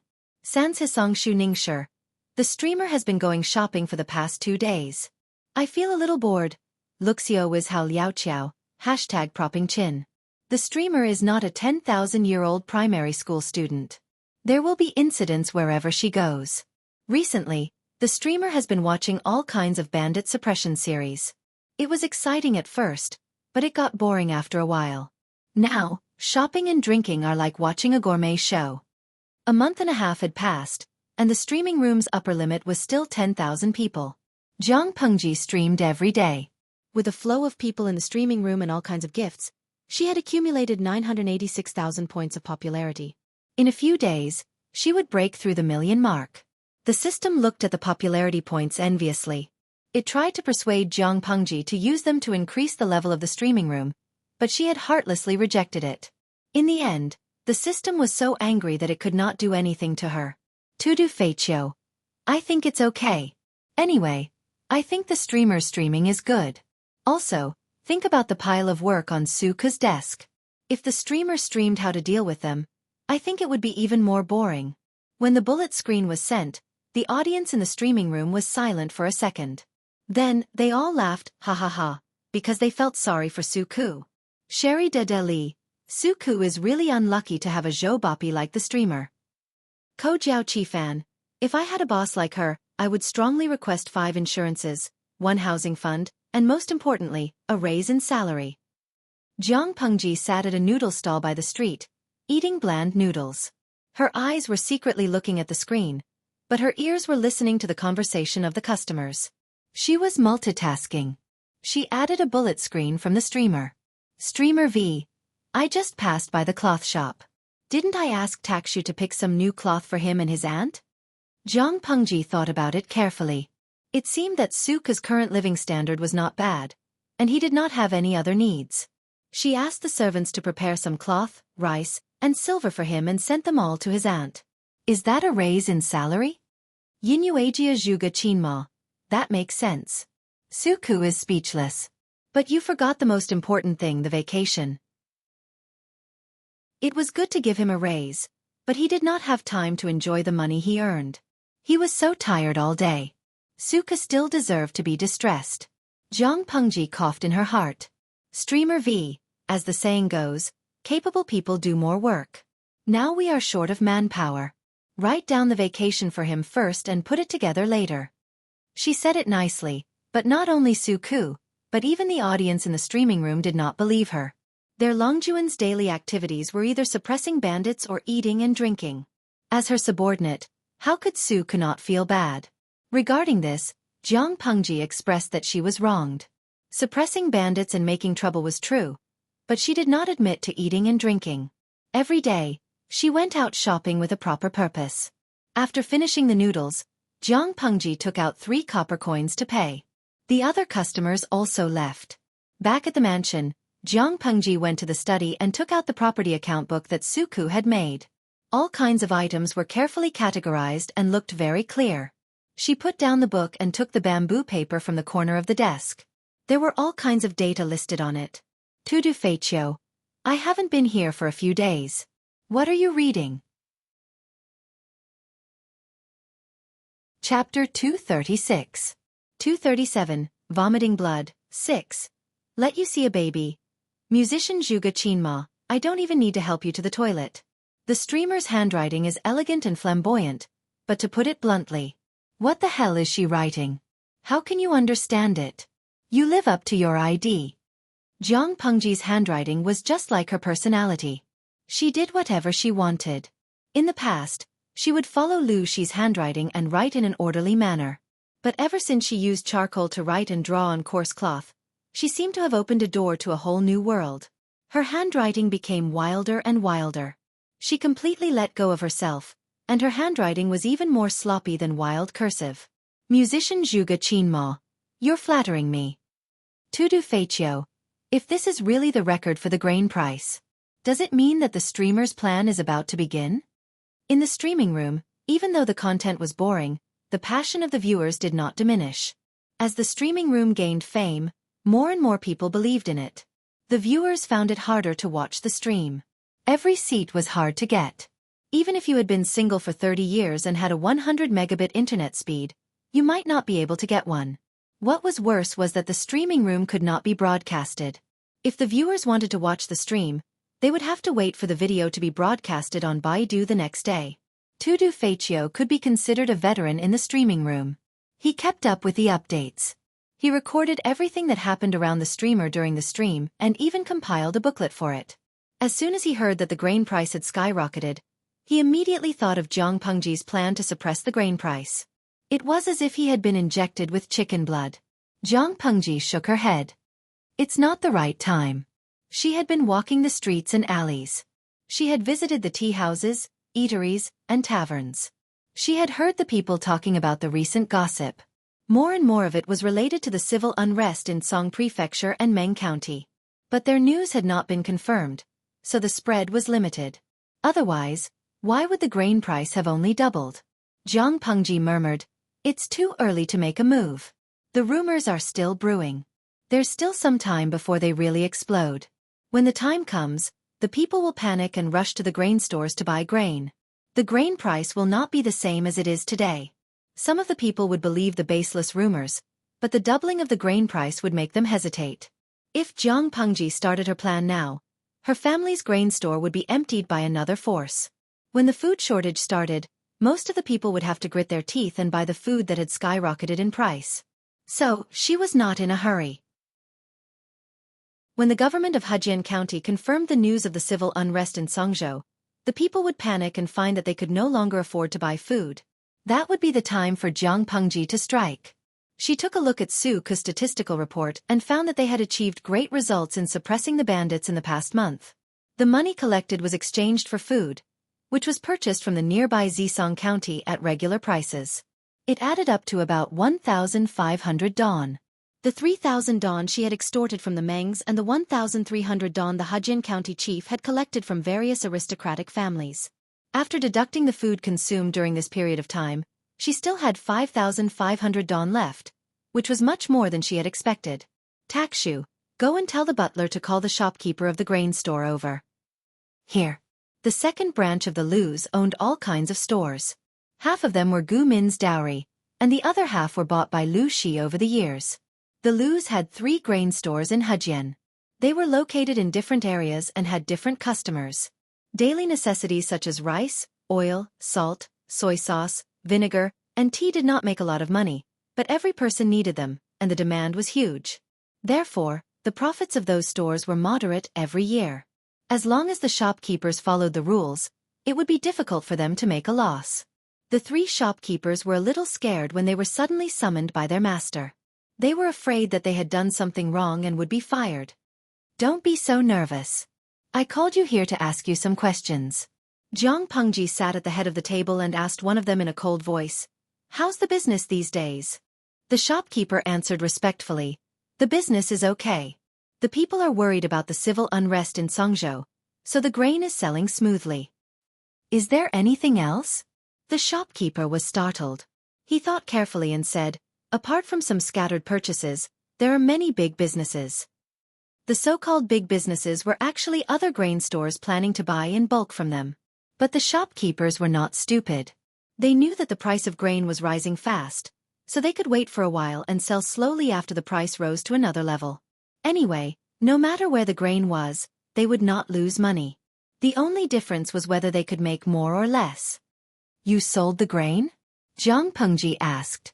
In order to have a continuous supply, the grain stores would more or less have some grain in storage. The shopkeeper hurriedly said, "I wouldn't dare to do that. Of course, I have to ask my master before I make a decision." Jiang Pengji nodded with satisfaction and said, "Just follow the price of grain these days. If the people want to buy in bulk, you can sell it as usual. If someone wants to buy in bulk, you don't have to ask for permission. Just say yes." The 3 shopkeepers hesitated. In their opinion, it was a good opportunity to make money. They should limit the sale and wait for the grain price to rise before selling. It would definitely be more profitable than selling it now. Jiang Pengji did not intend to explain. She only said coldly, "Just do as I say. I will have other instructions when the time comes." All merchants were unscrupulous. Merchants were born with the instinct to pursue profits. No matter what era it was, this had never changed. But for Jiang Pengji, the main purpose of the plan was not to make money, but to gain fame. Or rather, she wanted to earn both money and fame. To others, it seemed impossible, but the opportunity was right in front of her. She had to seize it. The three shopkeepers looked at each other. But Jiang Pengji was their master. Lu Shi had never cared about the family affairs, Madame who had always allowed Jiang Pengji to do whatever she wanted, and the second lady had no reason to support her. The shopkeepers had no choice but to listen to her. Yes. The three of them replied in unison. You may leave now. Remember to report back if anything happens. When Hejin County was in turmoil due to the civil unrest in Song Prefecture, the Meng's entourage finally arrived at Meng County in Song Prefecture before the weather got hotter. Meng County was a wasteland. The streets were empty, and there was not a soul to be seen. The sun hung high in the sky, and everyone felt a chill. The white banners fluttered in the wind, making a rustling sound. It made the scene even more desolate.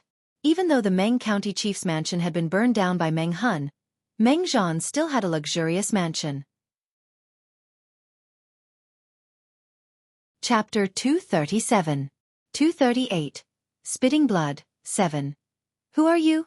The soldier saw the coffin on the carriage from far away. Seeing that they still wanted to get closer, he took out his knife and stopped them. This is the Meng's territory. You lowly people, leave now. Don't you dare dirty the eyes and ears of the nobles. The head of the entourage rolled down from the carriage in a sorry state. His face was covered with tears. His head and waist were wrapped in white cloth, and his body was draped in linen clothes. His face was unkempt, and his eyes were bloodshot. His eye bags were heavy, and his face was covered in a layer of dirty oil. He looked extremely unkempt. I have something urgent to report to the Lord. Second Lang Jun. Second Lang Jun is back. He cried as he spoke. He knelt on the ground and took out his token with trembling fingers. The words carved on it could prove his identity.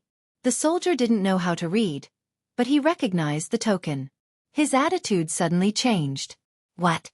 Second Lang Jun is back? The soldier's expression changed. He was about to flatter Meng Liang to leave a good impression when he saw the coffin on the carriage. All of a sudden, an ominous feeling spread from his back to the back of his head. He felt numb all over. Could it be? Could it be that the person in the coffin was Second Lang Jun, Meng Liang? This conjecture shocked the soldier. Hurry up and report to the Lord.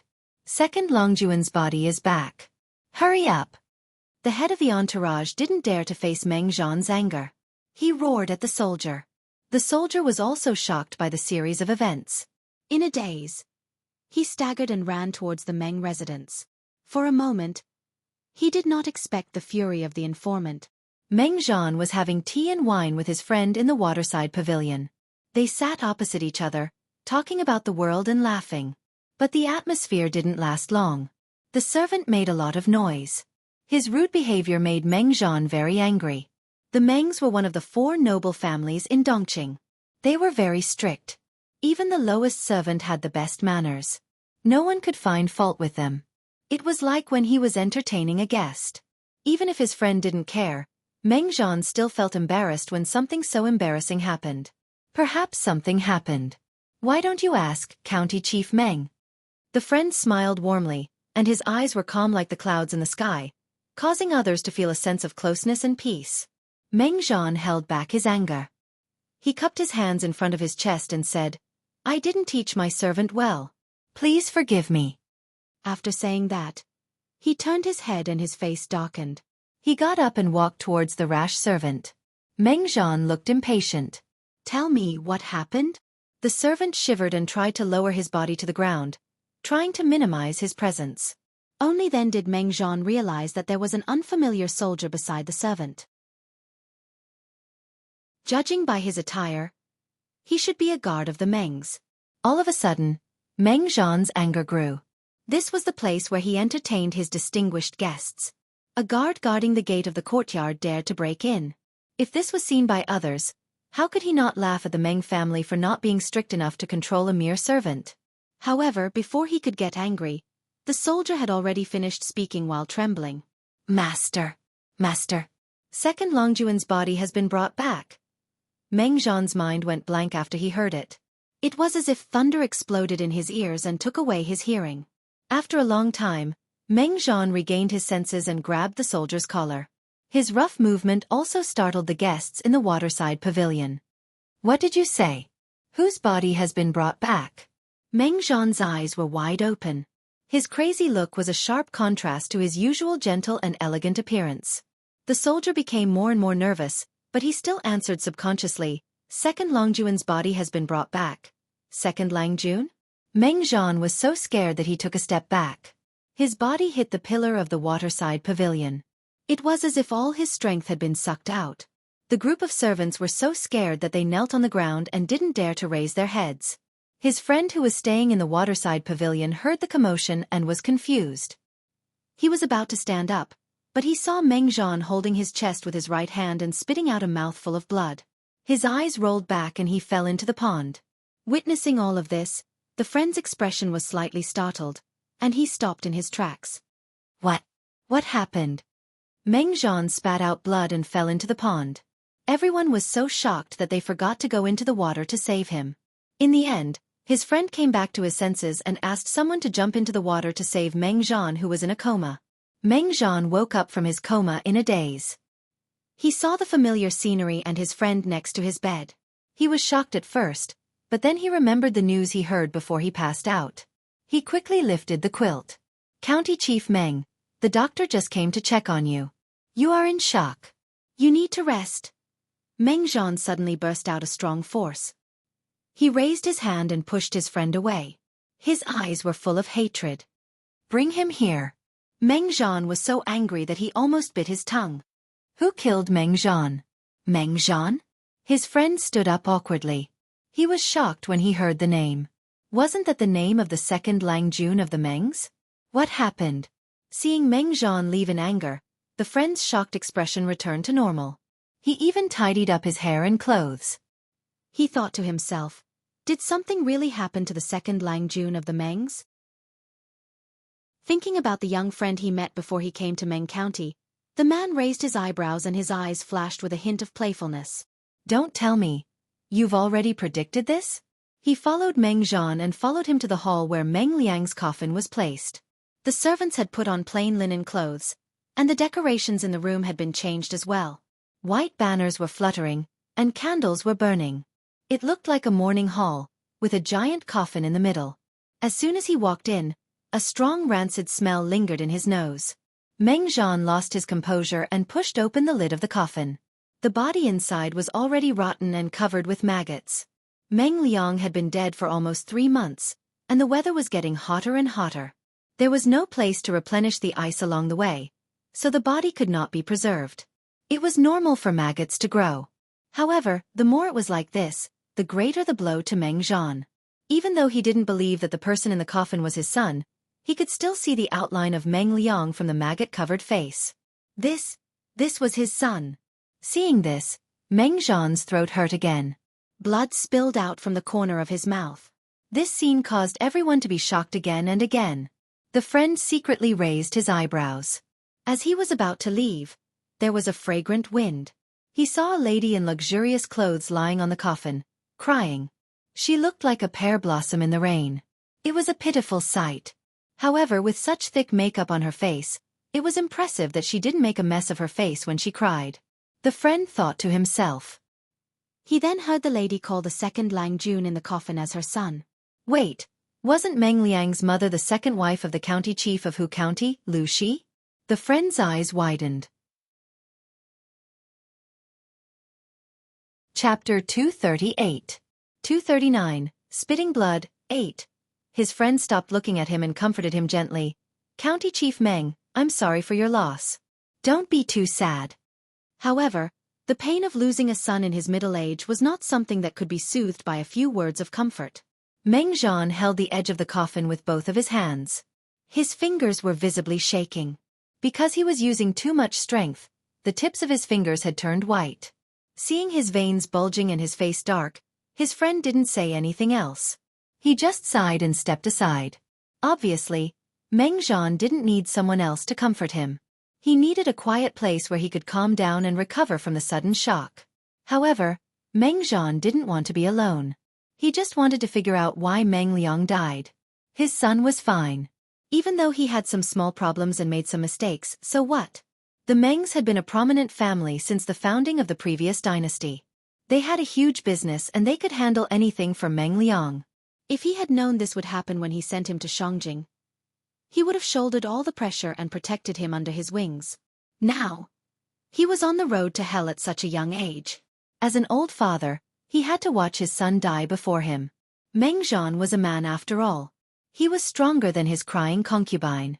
After spitting blood a few times, he managed to regain some of his sanity. Bring him here. I want to ask, just who is so daring that he actually dared to be so ruthless towards little Ro? Meng Zhan's eyes turned red and blue veins popped up on his forehead. He didn't look like the gentle and gentleman he used to be. He looked like he had aged 20 years. His friends didn't know whether to leave or stay. They could only put on a serious face and lower their own sense of existence. Not long after, the head of the entourage knelt down in front of Meng Liang's coffin. His stubbled face was covered with tears. The one who killed Second Lang Jun was the thief, Meng Hun. He lied to the master. The head of the entourage was anxious. Fear was lingering in his brain. He thought Meng Zhan would stand up and cut his head off in the next second. Meng Zhan smiled coldly. He looked vicious and ferocious. Tell me everything. Meng Hun. His friend frowned. It was the first time he had seen Meng Zhan's expression other than a warm smile. Meng Zhan's whole body was filled with hostility, which made people uncomfortable. But considering that Meng Zhan had just lost his beloved son, it was not too much. The head of the entourage secretly clenched his fists. Whether he could keep his life or not depended on this. After gathering his emotions, the head of the entourage told the story that he had been preparing for over a month. He tried to focus on Meng Hun's treachery and exaggerate the scene when he found the body. He portrayed himself as a loyal man, but the enemy was too cunning. He had no choice but to take back Meng Liang's body. Master, you must help Second Lang Jun. The head of the entourage was crying on the ground. Tears and mucus were running down his face. Normally, Meng Zhan would have kicked him in the chest. But this time, it was a good chance for him to save his life. When I got Second Lang Jun's body back, I found out that Second Lang Jun, he was bled to death. The head of the entourage was lying on the ground. Meng Zhan felt another sharp pain in his chest. His right hand clutched the clothes on the left side of his chest. He clenched his teeth and his lips turned blue. Seeing that he was about to pass out again, Meng Zhan pulled himself together with his extraordinary willpower. His eyes were extremely cold. You said, Second Lang Jun was bled to death by Meng Hun? These words were squeezed out through gritted teeth. No wonder Shang-Er's body was purple. Even though part of it was rotten, the body was still weirder than a normal person's. Yes. The head of the entourage nodded with difficulty. Tears streamed down his face. I failed to protect Second Lang Jun. Master, please allow me to avenge him. When I get my revenge, I will kill myself. I will protect Second Lang Jun in the afterlife. Meng Zhan's chest was rising and falling rapidly. His beloved concubine had already held him and helped him breathe. After a long time, so long that the head of the entourage thought he was going to die, Meng Zhan's cold and arrogant voice came into his ears. Forget it. If Shang-Er knew you were so loyal, he would be happy. Meng Zhan said it unwillingly. He glanced at his friend and said stiffly, I must avenge Shang-Er. I am the son of the Mengs. The name of the Mengs in Songzhou is not something a traitor can humiliate. If I don't kill him, I am not a man. At that moment, the head of the entourage seemed to remember something. He thought Meng Zhan's hatred could burn even more. After all, he was Meng Zhan's subordinate. The head of the entourage knew Meng Zhan's character very well. The reason why he could stay calm and spare Meng Zhan's death sentence was because he was worried that there were other people around. He couldn't reveal his true nature. If his friend left after paying his condolences, Meng Zhan would be doomed. So, the head of the entourage played a trick. With a sorrowful expression, he took out a coarse blue cloth from his bosom and untied it. Meng Zhan took a deep breath and forced himself to calm down. He asked, What is this? The head of the entourage answered, This is the evidence that the traitor humiliated the Mengs and fooled us. Meng Zhan grabbed it and read every roll of coarse cloth carefully. The more he read, the more his hands trembled. In the end, he unfolded the largest piece of coarse cloth. The calligraphy on it was written in blood. It had already solidified and darkened. It emitted a pungent smell. Meng Zhan's beloved concubine wanted to go closer to read it, but she was choked by the smell. Those who break their promises are the dogs of the Mengs. Meng Zhan's face turned green as he read the beginning. It was as if someone had slapped him 100 times. The Mengs want to use me as a scapegoat to humiliate my wife and daughter. They will be humiliated even after they die. Meng Zhan's heart sank. He couldn't believe that Meng Hun, who was only a martial artist, could see through his real intention. His hands were still shaking as he unfolded the coarse cloth. He hurried to continue reading. If you want to do this to me, don't blame me for being ruthless. If Meng Zhan doesn't die, how can I face the consequences? Meng Zhan's heart ached. The blue veins on his forehead bulged. His head hurt so much that the world seemed to be shaking. Puff! He spat out another mouthful of blood. Meng Zhan's face was pale and he fell to the ground. The coarse cloth fell to the ground. In just one day, he had spat out blood several times. His life was short because of the damage to his foundation. Chapter 239. 240, The Grain Store Dispute, 1. I thank you on behalf of my husband. Meng Zhan's friend quietly stepped away to avoid Meng Zhan's concubine's bow. Not to mention anything else, but based on the gossip he heard, he felt that the Mengs did not live up to its reputation. He had never heard of the Mengs using a concubine to pretend to be the legitimate son. He didn't want to get involved in this mess. Chief Meng needs to rest after this incident. You can't get angry again in case it hurts your foundation.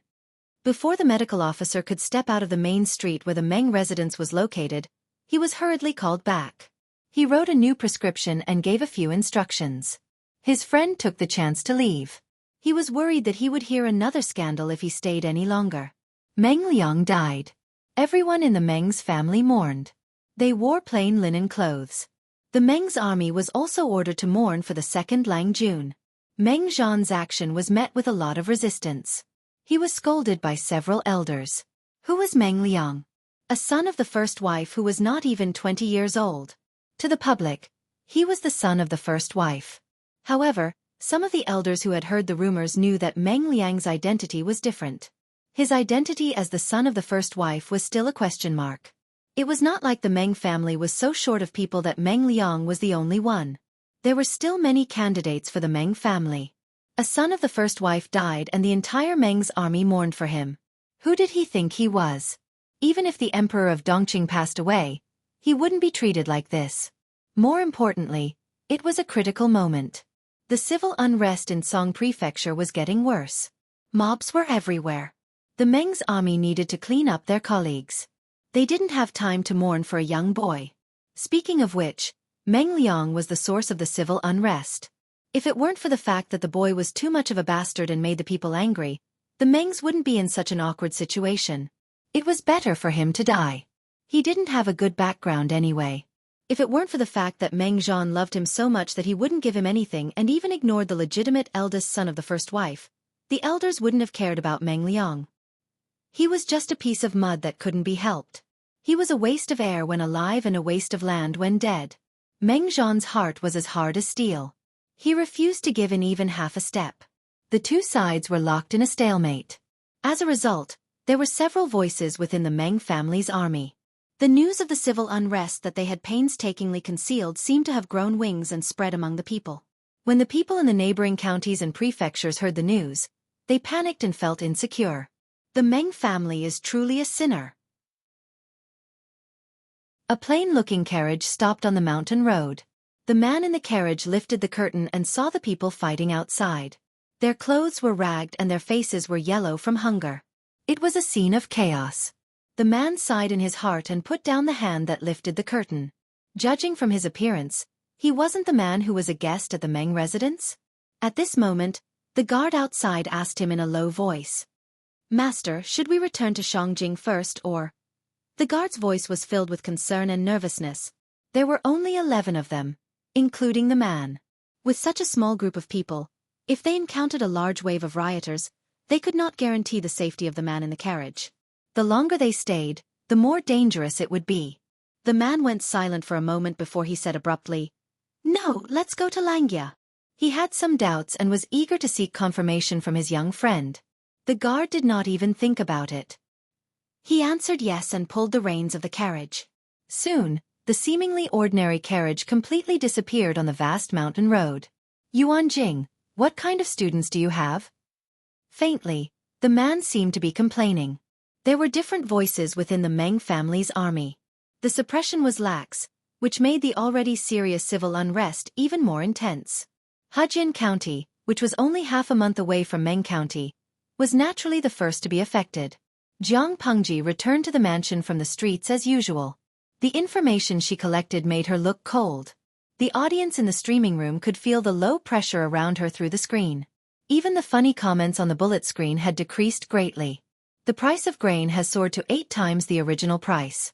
Even so, the supply still cannot meet the demand. Xueqi hurriedly jumped off the carriage and hurried to Jiang Pengji's study room. He knelt in front of her and said, "Lang Jun, it's time for us to take action." When the price of grain skyrocketed, it would be difficult for them to lower the price. By then, they would have to face the resistance of all the grain merchants in Hejin County. The grain merchants were supported by the gentry clans. They were not afraid of 1 or 2 of them, but it would be hard to say if they joined forces. No hurry. Jiang Pengji was expressionless. She seemed to be deep in thought, which made Xueqi so anxious that he almost couldn't speak.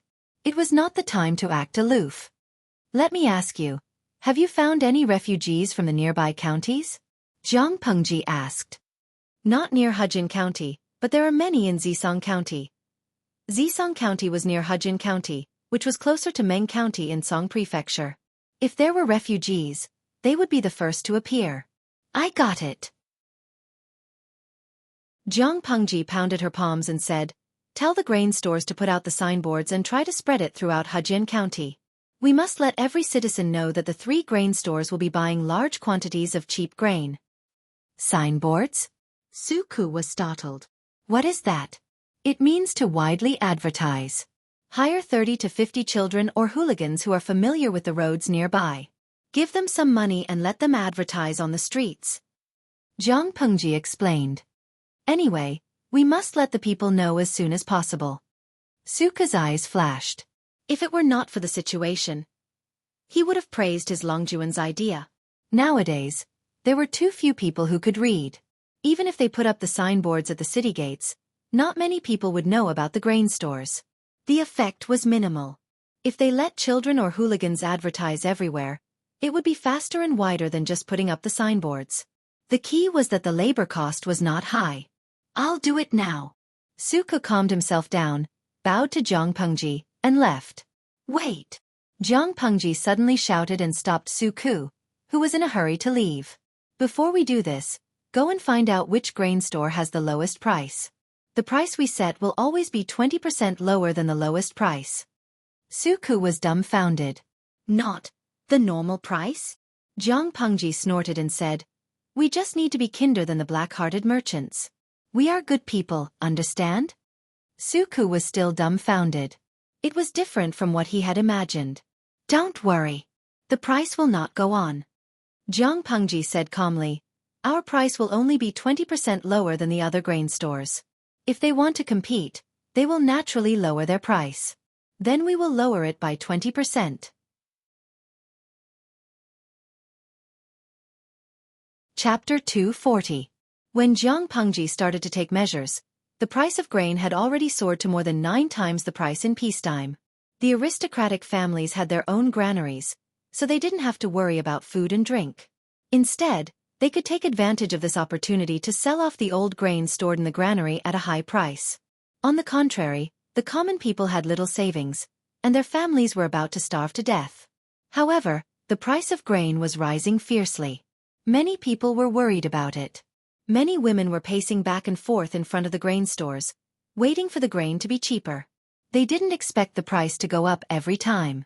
If we don't buy more, we won't even be able to afford a bucket of rice with our savings. You can still afford to buy rice? My husband broke his leg a while ago, and we've spent all our money to buy medicine for him. Today, we even slaughtered the only hen that could lay eggs to make soup for him. I really don't know how we're going to live like this. I don't know what happened. Why is the grain so expensive? If this goes on, the kids at home will have to go hungry. Even if they were hardworking and capable, they had no money and no grain at home. Their families would have to go hungry. The grain store was not a charity. How could the price be lower just because they were poor? The world is getting more and more difficult every day. A woman sighed and said, "A while ago, I was helping to wash the dishes in the tea house at the entrance of the city to earn some pocket money. I heard some soldiers talking about it. It seems that there is a big mess in some county in Songzhou. It is close to Hejian County. The proximity meant that the flames of war could reach here, and it also meant that countless refugees who had left their homes would flee here. Which family wouldn't tremble in fear when they heard about the war? If their strong young men were conscripted into the army, they might not be able to come back. As for the refugees, if people were in that state, what wouldn't they do besides burning, killing, and looting? Maybe it would be even crueler than robbing people.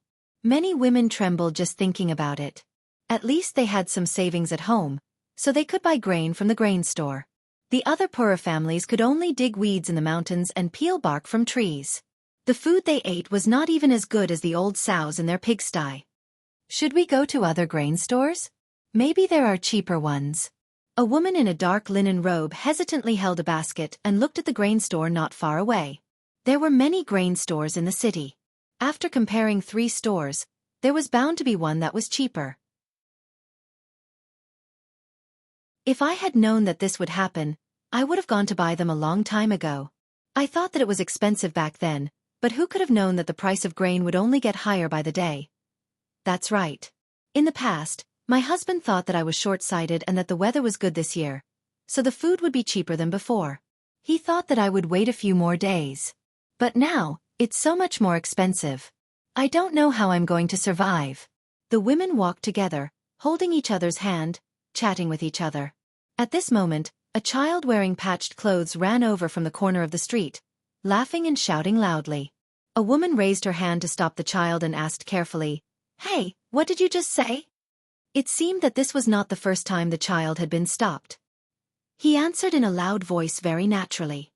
"The grain shop in the Dogtail Alley on Vermilion Bird Street is the cheapest. It's 20% cheaper than the other shops." "How much is 20% cheaper?" The child shook his head. "I don't know. The owner of the grain shop said that it's 20% cheaper." After all, he was just a child. Xueqi knew that children could not remember the price of grain, so he simply asked them to remember the shortest advertisement. The women looked at each other in confusion. Should we go and take a look? They could save as much as they could, even if they had to go around half of the city. Let's go and take a look. It's not far from here. After a few words, the women had decided where to go. To attract more customers, Jiang Pengji had divided the area where the 3 grain shops were located into 3 parts. With the grain store's location as the center, the mobile advertisements in this area would focus on the grain store. When the women arrived, there was already a long queue in front of the grain shop. Listening to the people's discussion, the price of grain was still high, but it was indeed much cheaper than the other grain shops they had seen before. Well, there are no good things if they are cheap. Could it be that the grain they are selling has bugs, or something else? With their sharp ears, they could hear the discussion from the crowd. Immediately, someone jumped out and said, "Someone bought 2 buckets of grain. I have seen it. It's white and good." There was more than one person who was worried about the quality of the grain in the grain shop. Hearing that, he became even more worried. That's strange. Others are raising the price, but they are lowering the price. Isn't it said that merchants are black-hearted? A man who was queuing up to buy food couldn't take it anymore and shouted, "What do you know? Don't you know who the owner of the grain shop is? It's the famous Hu County chief. I heard that Hu County has so much grain that it can rot on the ground. So what if it's cheap? Don't buy it if you don't like it." "Hey, why are you so blunt? How would I know that the owner of the grain shop is Lu Shi?" Ordinary people might not have heard of Lu Shi, but when Hu County chief was mentioned, their first impression was that he was rich, had grain, and had a good heart. With the promotion of the advertisements, the queue in front of the grain shop became longer and longer. Many people who came late were worried that they would not be able to buy grain. At that moment, the manager of the grain shop stood out and bowed to the crowd, saying that the store had enough grain. Outside the crowd, Jiang Pengji and Xueqi were sitting in the carriage. Xueqi looked at the crowd and felt worried. There were so many people buying grain. He was worried that the store would not have enough grain. The effect of the advertisements was beyond his expectation. The queue was still growing. Zhang Pengji could see his worry at first glance. She said calmly, "For the people, the price of grain is still too high. Most of them are just watching and won't buy in large quantities. So, our store of grain will definitely last. By the way, have you prepared the people I asked you to prepare?" Xueqi cupped his hands and said, "Lang Jun, I have arranged everything."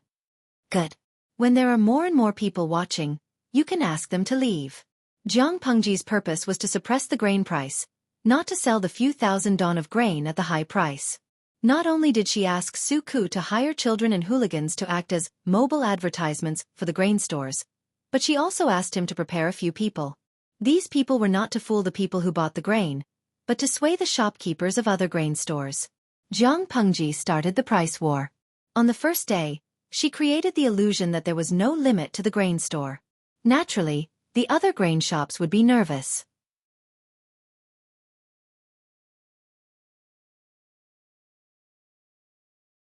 Why don't you think about why the food supply is increasing so rapidly? Why couldn't the government take measures to protect the interests of the people? It had increased by 9 times. The few grain shops seemed to have discussed this beforehand. They raised the prices as they pleased, filling their money bags, but forcing countless people to starve? Xueqi said embarrassedly, "Most of the grain shops are under the name of the aristocratic families. They have a lot of food, and the government doesn't have such laws. More importantly, most of the officials were from those aristocratic families. Would they deliberately make life difficult for their families?" Zhang Pengji didn't look happy. Even though she had achieved some results in suppressing the food price, she still wasn't in a good mood. If she wasn't in a good mood, the others wouldn't either. With that in mind, she was determined to occupy the grain market in Hejian County for the next 2 months. If you were the chief of Hejian County and you wanted to save the people, what would you do? Zhang Pengji threw another question to him. Xueqi complained in his heart. Who didn't know that the chief of Hejian County was just a mascot? He didn't have any power or influence. He only had a title, which couldn't suppress the rampant aristocratic families. Even if he had a bodhisattva's heart, he could only be indifferent when he was in that position. However, Xueqi wasn't an ordinary person. After thinking hard, he came up with a very bold idea. His Lang Jun always did not play by the rules. His thinking was even more unconstrained and unrestrained. Since that was the case, why didn't he change his way of thinking? Maybe he could get a different answer. Xueqi had a flash of inspiration. He had an idea.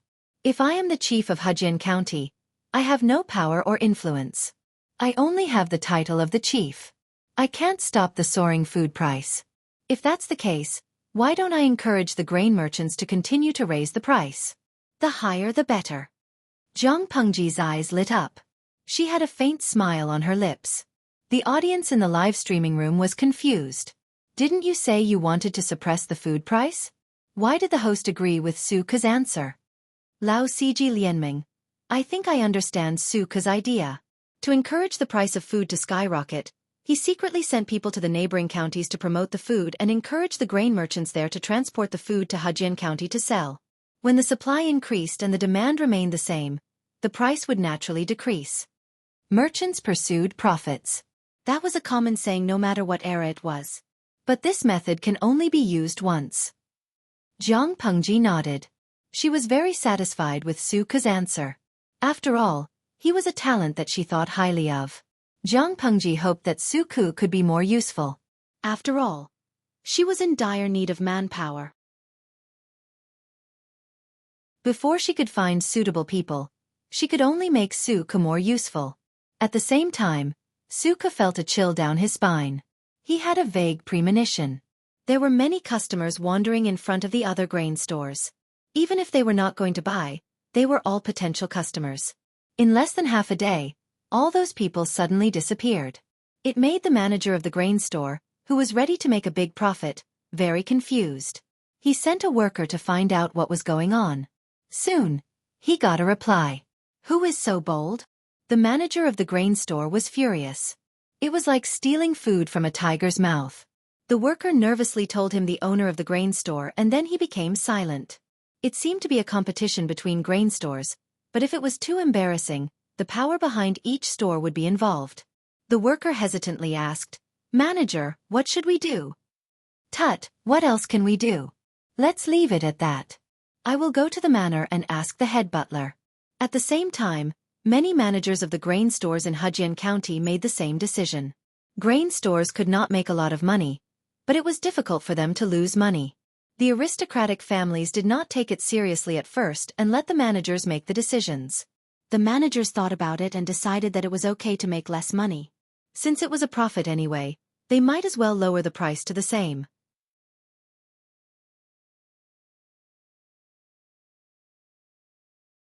Chapter 242. What is the Luz trying to do? The shopkeeper of the grain store slammed the cupboard loudly. His old face was flushed with anger, and blue veins were popping on his forehead. He was suppressing his terrible anger. Who in this world would complain about not earning enough money? There was such a good opportunity in front of him, but the Luz jumped out to mess it up. The clerk looked at the deserted store and felt embarrassed. He whispered, "Shopkeeper, should we lower the price too?" If they didn't lower the price, they wouldn't be able to sell their stock. Earning less was better than not earning at all. The shopkeeper of the grain store was so angry that his beard was flying. He had completely lost his rationality. However, he did not want to be led by the nose when it came to lowering the price. "We can't lower the price." The shopkeeper clenched his teeth and said, "According to the Luz behavior, they must have a lot of grain in their warehouse. They can afford to squander like this. If we lower the price and they continue to lower it, what should we do?" Even though the head of the family had given him the power to manage the grain store, if he couldn't make a satisfactory profit every quarter, he would be the one to suffer when the higher-ups questioned him. "Let's wait for a while and find someone to investigate the situation of the Lu mansion." The shopkeeper paced back and forth in the store with his hands behind his back. It seemed like he was going to break the tiles under his feet. The clerk asked, "Should we send someone to investigate their warehouse?" The shopkeeper was so angry that he almost laughed. He grinned and said, "Investigate the warehouse of the Luz? You?" The clerk shook his head like a rattledrum. What a joke. The granary was a money box for the aristocratic families. It was related to their daily meals. An outsider was not only allowed to investigate the granary, but if he was caught, it would be tantamount to poisoning someone's kitchen. It would be fine if he wasn't caught, but if he was, he would completely offend the Luz. The clerk scratched his head and asked the shopkeeper seriously, "Shopkeeper, I know you are the smartest. Do you have any ideas?" Looking at the clerk's flattering smile, the shopkeeper raised his hand and stroked his goatee. His eyes flashed with pride. "Come closer." The two of them whispered in each other's ears. The shop assistant's expression changed from confusion to sudden realization. He admired the shopkeeper's sophistication even more. "Great idea." The clerk patted the shopkeeper's horse. "Shopkeeper, you are so smart." "What is this?" The shopkeeper felt much better and was no longer as angry as before.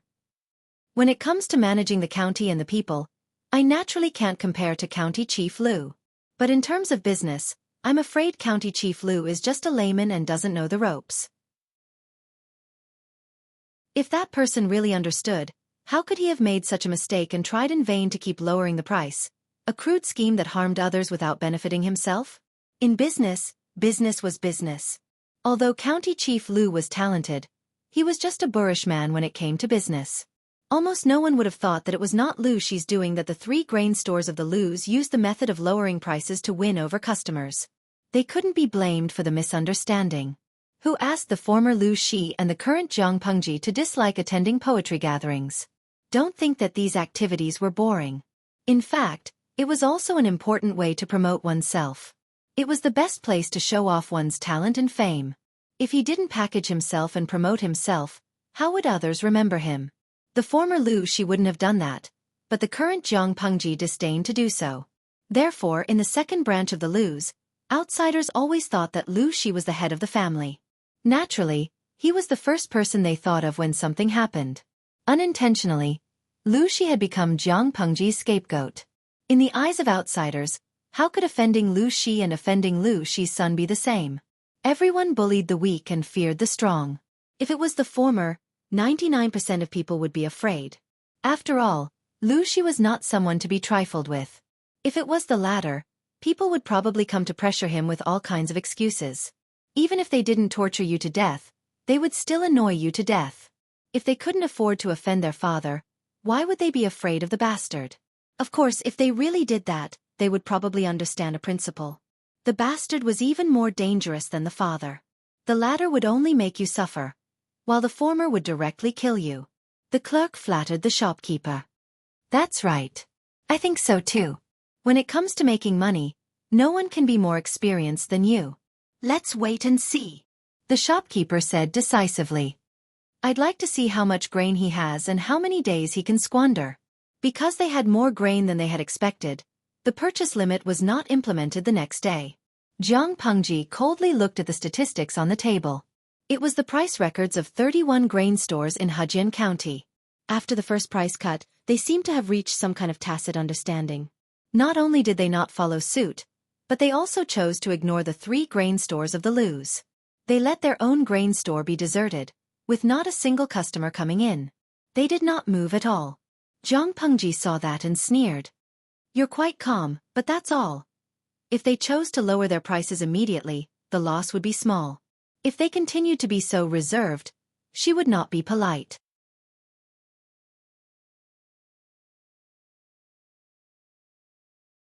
Chapter 243. Excluding the 3 grain stores of the Lus, there are still 28 grain stores in Hejian County. After lowering their prices yesterday, all of them are looking forward to buying grain. It seems that they are suspicious of our grain storage. If so, why don't we tempt them to buy grain? For one grain store, a few thousand don of grain was a lot, but for 28 grain stores, it was nothing. Jiang Pengji had carefully made a budget. She set aside a part of it for the limited purchase, and sold the rest to those suckers at a high price. Xueqi was speechless. Suddenly, he felt lonely, like a hero who had no place to show his skills. His Lang Jun was too capable, and he, who was her right-hand man, felt sad. But, will they really do that? Xueqi did not know much about business, so he was a little nervous. In fact, Jiang Pengji did not know much either. After all, she was a genetic warrior, and fighting was the mainstream of her life. Most of the skills and knowledge she learned were related to practical fighting. But she lived in an era where information was extremely advanced, so she could always learn something. She was not an expert, but she could still imitate others. Not to mention the suppression of business in ancient times. Of course she could handle it. Of course they will. Even if we don't spread the news that we don't have enough grain, they will secretly test us. Jiang Pengji was a layman when it came to business, but when it came to cheating people and maximizing profits, she was the master of it. Whether it was in ancient times or in her previous era, as a general, she was not a reckless or brainless person. On the contrary, most of those people were smart. They looked crude, but they had a lot of tricks up their sleeves. Jiang Pengji was chosen by her old boss, stood out from many candidates, and became the commander of an army. Of course, she was not ordinary. Ask the shopkeepers of the grain stores to pay attention and record the appearance of every person who buys grain and the grain they buy, Jiang Pengji said. If I'm not wrong, those grain stores will send people to secretly buy grain from our grain stores to test us. She continued, what you need to do is to let your people spread the rumor, and at the same time, have the shopkeepers and workers put on a show. Put on a show? What kind of show? Of course, they would secretly say that there was not enough grain in the granary, and let the shopkeepers ask their master what they should do next. As long as the people who came to buy grain, accidentally, overheard it and brought it back, Jiang Pengji's goal would be achieved. Xueqi sighed in his heart and said, okay, I'll go and do it now. All right, go ahead. Although Xueqi was young, he was thorough and steady in his work. Jiang Pengji had always been at ease when she handed things over to him. Jiang Pengji's prediction was accurate. After noon, there were indeed a few people who bought a large amount of grain.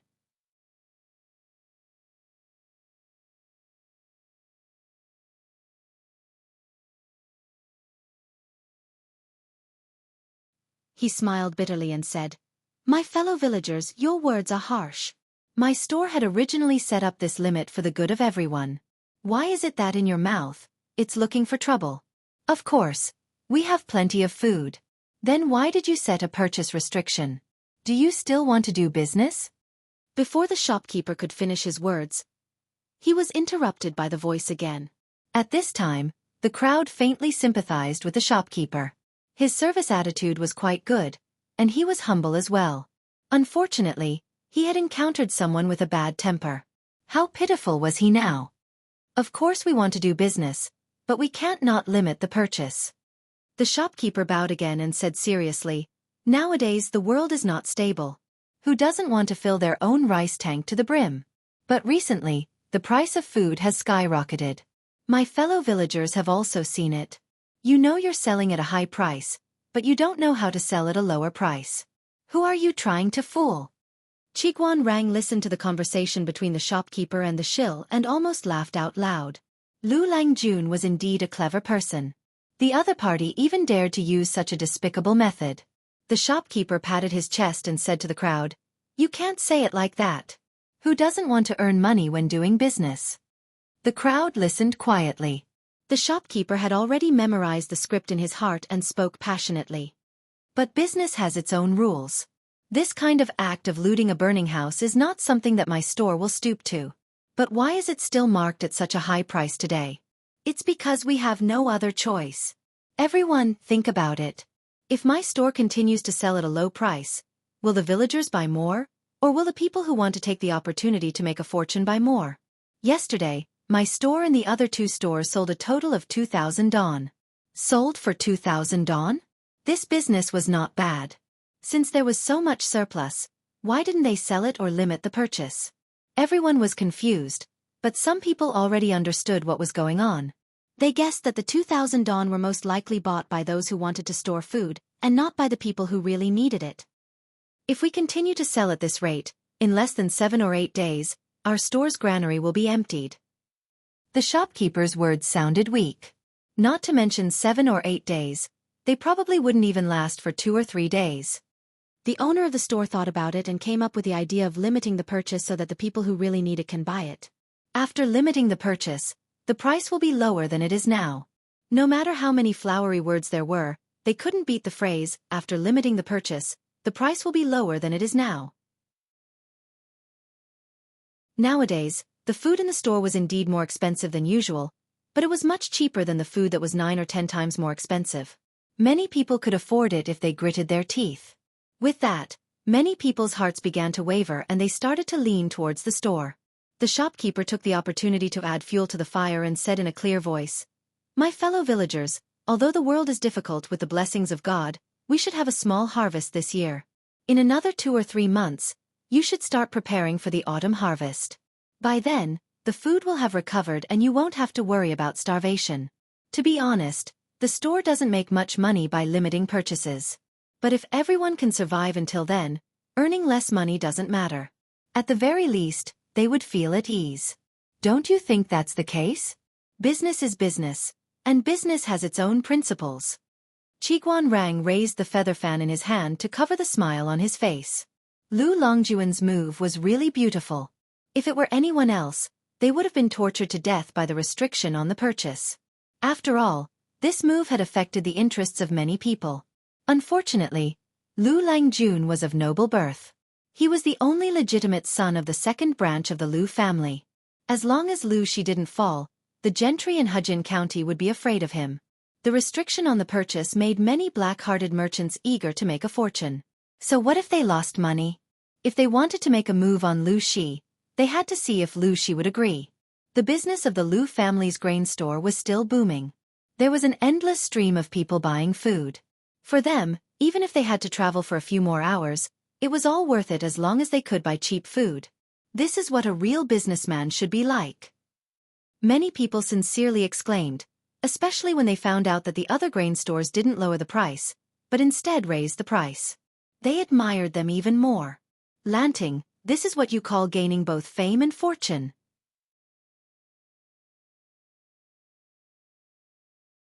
Chapter 245. She smiled and said, the timing, location, and people are all on my side. It's mostly luck that I can succeed this time. Xueqi nodded in agreement. It's really luck this time. If She was not in the Lus but in Hu County, Jiang Pengji would have to go through a lot of trouble to succeed. Not to mention the brutal methods of assassination. In ordinary business competitions, there were many other dirty methods to kill without spilling blood. Those who were greedy for money would have many ways to ruin her reputation. Even if Jiang Pengji had good intentions, if her opponents wanted to bully her, she would make a big fuss. It was impossible to implement the purchase restriction. The root cause was that the people were too easily fooled. They believed whatever they heard and rarely had the ability to make their own judgments. Based on this situation, the grain price won't be higher than the price set by the grain store. Jiang Pengji took a sip of tea and mumbled, "I hope we can survive until the autumn harvest. That way, the people won't have a large-scale food shortage. We can't let our guard down because of this." After all, the civil unrest in Meng County and Song Prefecture has spread to Hejian County and other counties. How to settle the people is a big problem.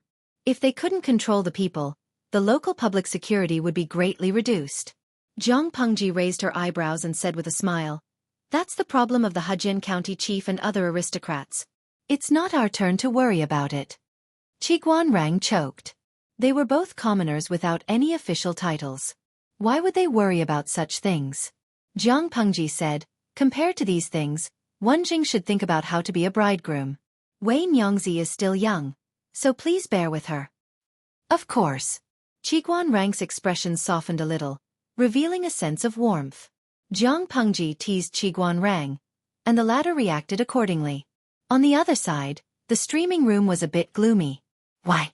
Because Jiang Pengji did not play by the rules. She traveled from the stars to ancient times to be a streamer, so she could be considered a time traveler, right? According to the usual plot of transmigration novels, as long as there was a decent man by her side, he would have a different kind of feeling for her. There could be only one male protagonist, but the friendly male supporting characters had to be from the second row to the third row. After watching the streaming for a few months, only a few men appeared, and only a few of them were attractive. Qiguan Rang was getting married. Brainless smashing jar. I'm not happy. I thought that Qiguan Rang would be the streamer's CP. Sparks of love could be ignited between them. They usually get along quite well. I didn't expect that Qiguan Rang would really get married. It's so frustrating to choose the wrong CP.